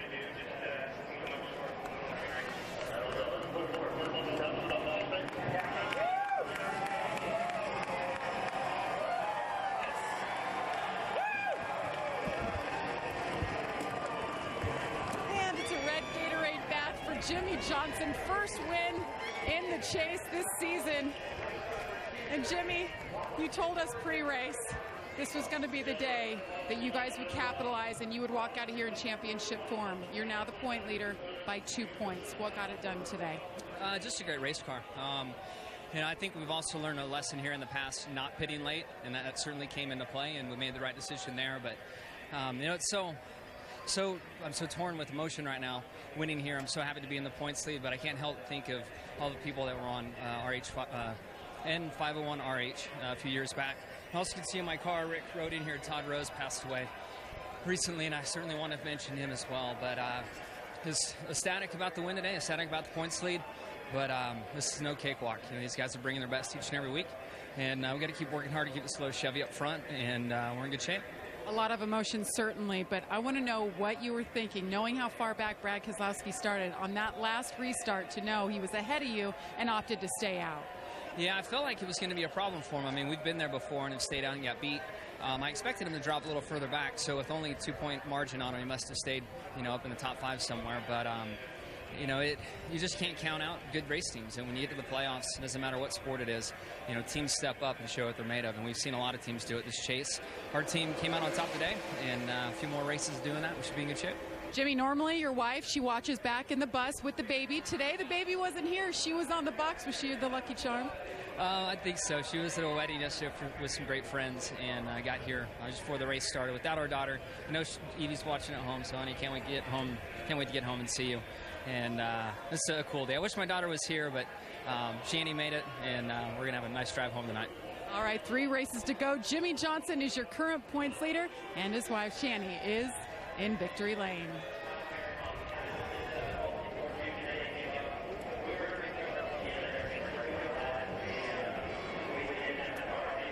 Jimmie Johnson referencing the tragic plane crash several years ago around this race in Martinsville, where Rick Hendrick lost so many members of his family and close personal friends, and what it means to him to go to victory lane at this speedway can't be overstated. And Jimmy remembering that and paying tribute today as well.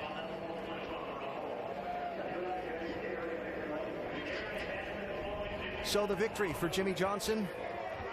The high end of the emotional scale today at Martinsville. On the bottom end of the emotional scale, Denny Hamlin, who led so much of this race, came back twice from the back of the pack after pit road speeding problems, and then had something go wrong with his car, and he wound up 33rd. So many high expectations today for Denny. Denny, overall, describe today. It's ended in disappointment, but, we overcame, the pit road penalties and things like that, and just had a great car. I just, when these things happen, you just got to suck it up and move on. There's nothing I can do about it. And so it's, one of these days it's going to be our time. It's just not going to be right now. What do you think the issue was with the timing lines in pit road? Because you seem pretty confident that you were doing the right things. Well, I was doing what the crew chief said. I don't know if that's the right thing as far as NASCAR is concerned, but, they assured me that there was no way to speed on entry. with the timing lines, and so I think that there was a little bit of an underestimation of how quick these cars can launch when you do take off, and so I think that there was something more to that than what we thought, and so nothing we couldn't overcome. We still drove our tails right back up to the front twice and passed the 48 car about 4 times, and it's just sucks it's got to end this way, but we just got to suck it up and move on. At one of his best tracks, a disappointing day. Mike? Not a disappointing day for Casey Kane, on the other hand. A very strong top 3 effort this afternoon, but it wasn't that easy. You guys had to work on that race car throughout the day. What was it like? Yeah, we had to battle pretty hard, but luckily all the Hendrick Motorsports cars were really good today, and congrats to the 48 team. Those guys did a great job, and we were right there. We just, man, I think my window to racing is really small at this track. I make it hard on Kenny Francis and the guys, but Jimmy Johnson's window's like this big, and mine's like, it's just hard. Like, I'll be loose, and then the next run I'll be tight, and it's just so hard to find that fine line. But we ended up third. It was my best run in a long time here, and felt pretty good all day. Well, Doc, I think that gap's probably a lot shorter than Casey Kane's given himself credit for. A top 3 performance this afternoon. And what about Clint Boyer? He gets a top 5. But Clint, I think, as Alan Bestwick said, it's Martinsville, so bumpers and doors are in play. You used all the parts today. You're bouncing off a 24 and a 48. Tell us about your day. Well, the 24 at the end, I mean, I didn't want to. I was door-to-door with him, and he just turned left to block me, and I was already there. I mean, I hit the brakes and wheel hopped. I hit him so hard to try to stay off of him, but it was just it was a bad deal right there. I mean, you can see, I was there, and he just kept turning left on me. I was like, hey, you better not do that. But it is what it is. I mean, it was a good day for us, man. I thought we had a car capable of winning. As soon as it got cool, I got a little bit tight. But we lost track position when they beat us out of the pits there, and I never could regain it. All right, Clint Boyer, 26 points back, AB in 3rd spot. He said it is a doable. They can win this championship.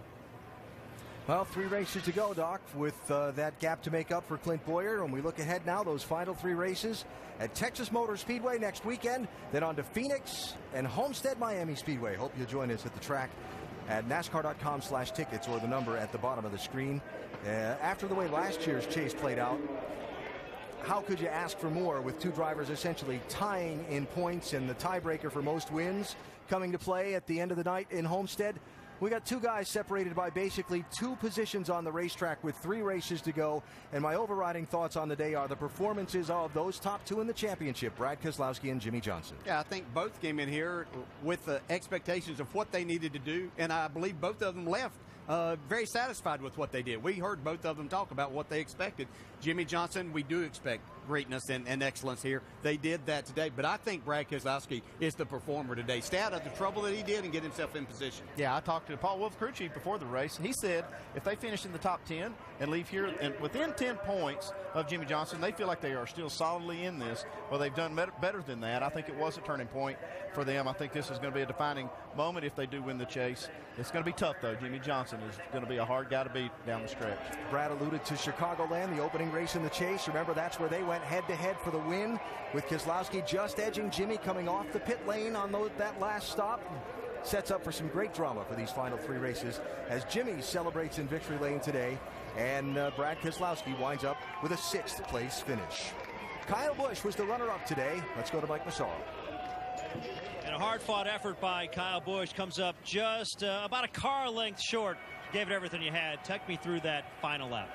Just, he was really, really slow in 1 and 2. I should have done it there, but he protected himself and got me backed up enough where it gave him enough room off turn 2 and through 3 and 4. So just really, really disappointing, for us. We had an angel riding with us today, Rain Angelelli. Just wanted to say hi to his grandmother and his father back home. And he was a kid who had a lot of liver and kidney issues, and he was looking for some help, and Samantha and I brought him under our wing, and he worked at KBM for a while. We had some fun and had some relationship there, and he passed away this week. So thoughts and prayers go to him and his family. Obviously racing with a heavy heart, but you made his family proud. Congratulations on a great run today. Yeah, it was a good run. M&M's guys did great, and that's all we had. Kyle Busch brings it home 2nd here in Martinsville. Eric Almirola ties a career best finish with a 4th place run here. What's it mean to you to take that famous 43 back to the front of the field where Richard Petty was so good over the years at Martinsville? It means a lot, especially at the way our day started. We were so bad at the beginning. So Todd Parrott and all these guys on this Gwaltney team got our Ford Fusion fixed up there at the end of the race. and just got it really good. I mean, we were terrible at the beginning, and all these guys never gave up, kept fighting and making every change we could possibly make to get our car better. And then Todd Parrott made the call to get 2 tires, and that was the difference. Got us some track position, and we got up there and raced with them. So just proud of all these guys on this Gwaltney team. It was a great rebound from last week at Kansas. And a big smile from the King, Richard Petty, who came by and gave him a big hug for that top 5 finish. Nicole? Thanks, Doc. It's certainly been an interesting day in Martinsville. Our aerial coverage today has been provided by Goodyear. From pit lane to victory lane, every NASCAR driver counts on Goodyear tires. Goodyear, the official tire of NASCAR.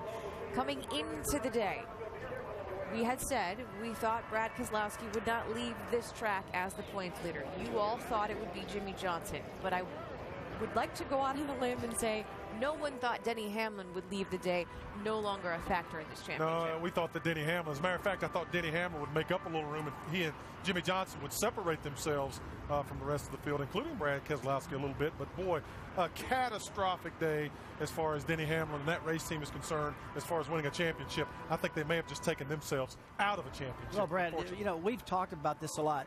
The drivers at Joe Gibbs Racing are fantastic drivers. They're doing a great job, but for whatever reason, when they get in this chase, they keep having mechanical problems or making mistakes. I remember way back when Kyle Busch's sway bar fell off the car. Yeah, you're right. And now we have an electrical problem here. A lot of issues happening with that team. They got the speed. And again, the drivers are doing a good job, Ray. Yeah, they are, but we are surprised that the Joe Gibbs organization has had these issues in the chase. We've seen it before with engine failures and a sway bar issue and fuel. And, this year with the tire pressure and pit road mistakes. And, Denny Hamlin is doing a championship job. The coach has got to get in there and figure out what's going on. Jeff Gordon tried to have a championship run for himself today. He finished 7th, Dave. After leading 92 laps, Nicole. Jeff, those final laps with Clint Boyer, typical Martinsville or something else? Yeah, we were on the outside, and, we were sitting ducks on the outside, so I was just trying to get down, and, I felt like I got down in front of him, but maybe I didn't. I don't know. I haven't seen the video, but pretty typical Martinsville and Clint Boyer in the 24 car here. It's not the first time. I like Clint a lot. We race really hard together, and we were just racing hard right there. What does it mean for your team to have a great run today? Because the car was stout.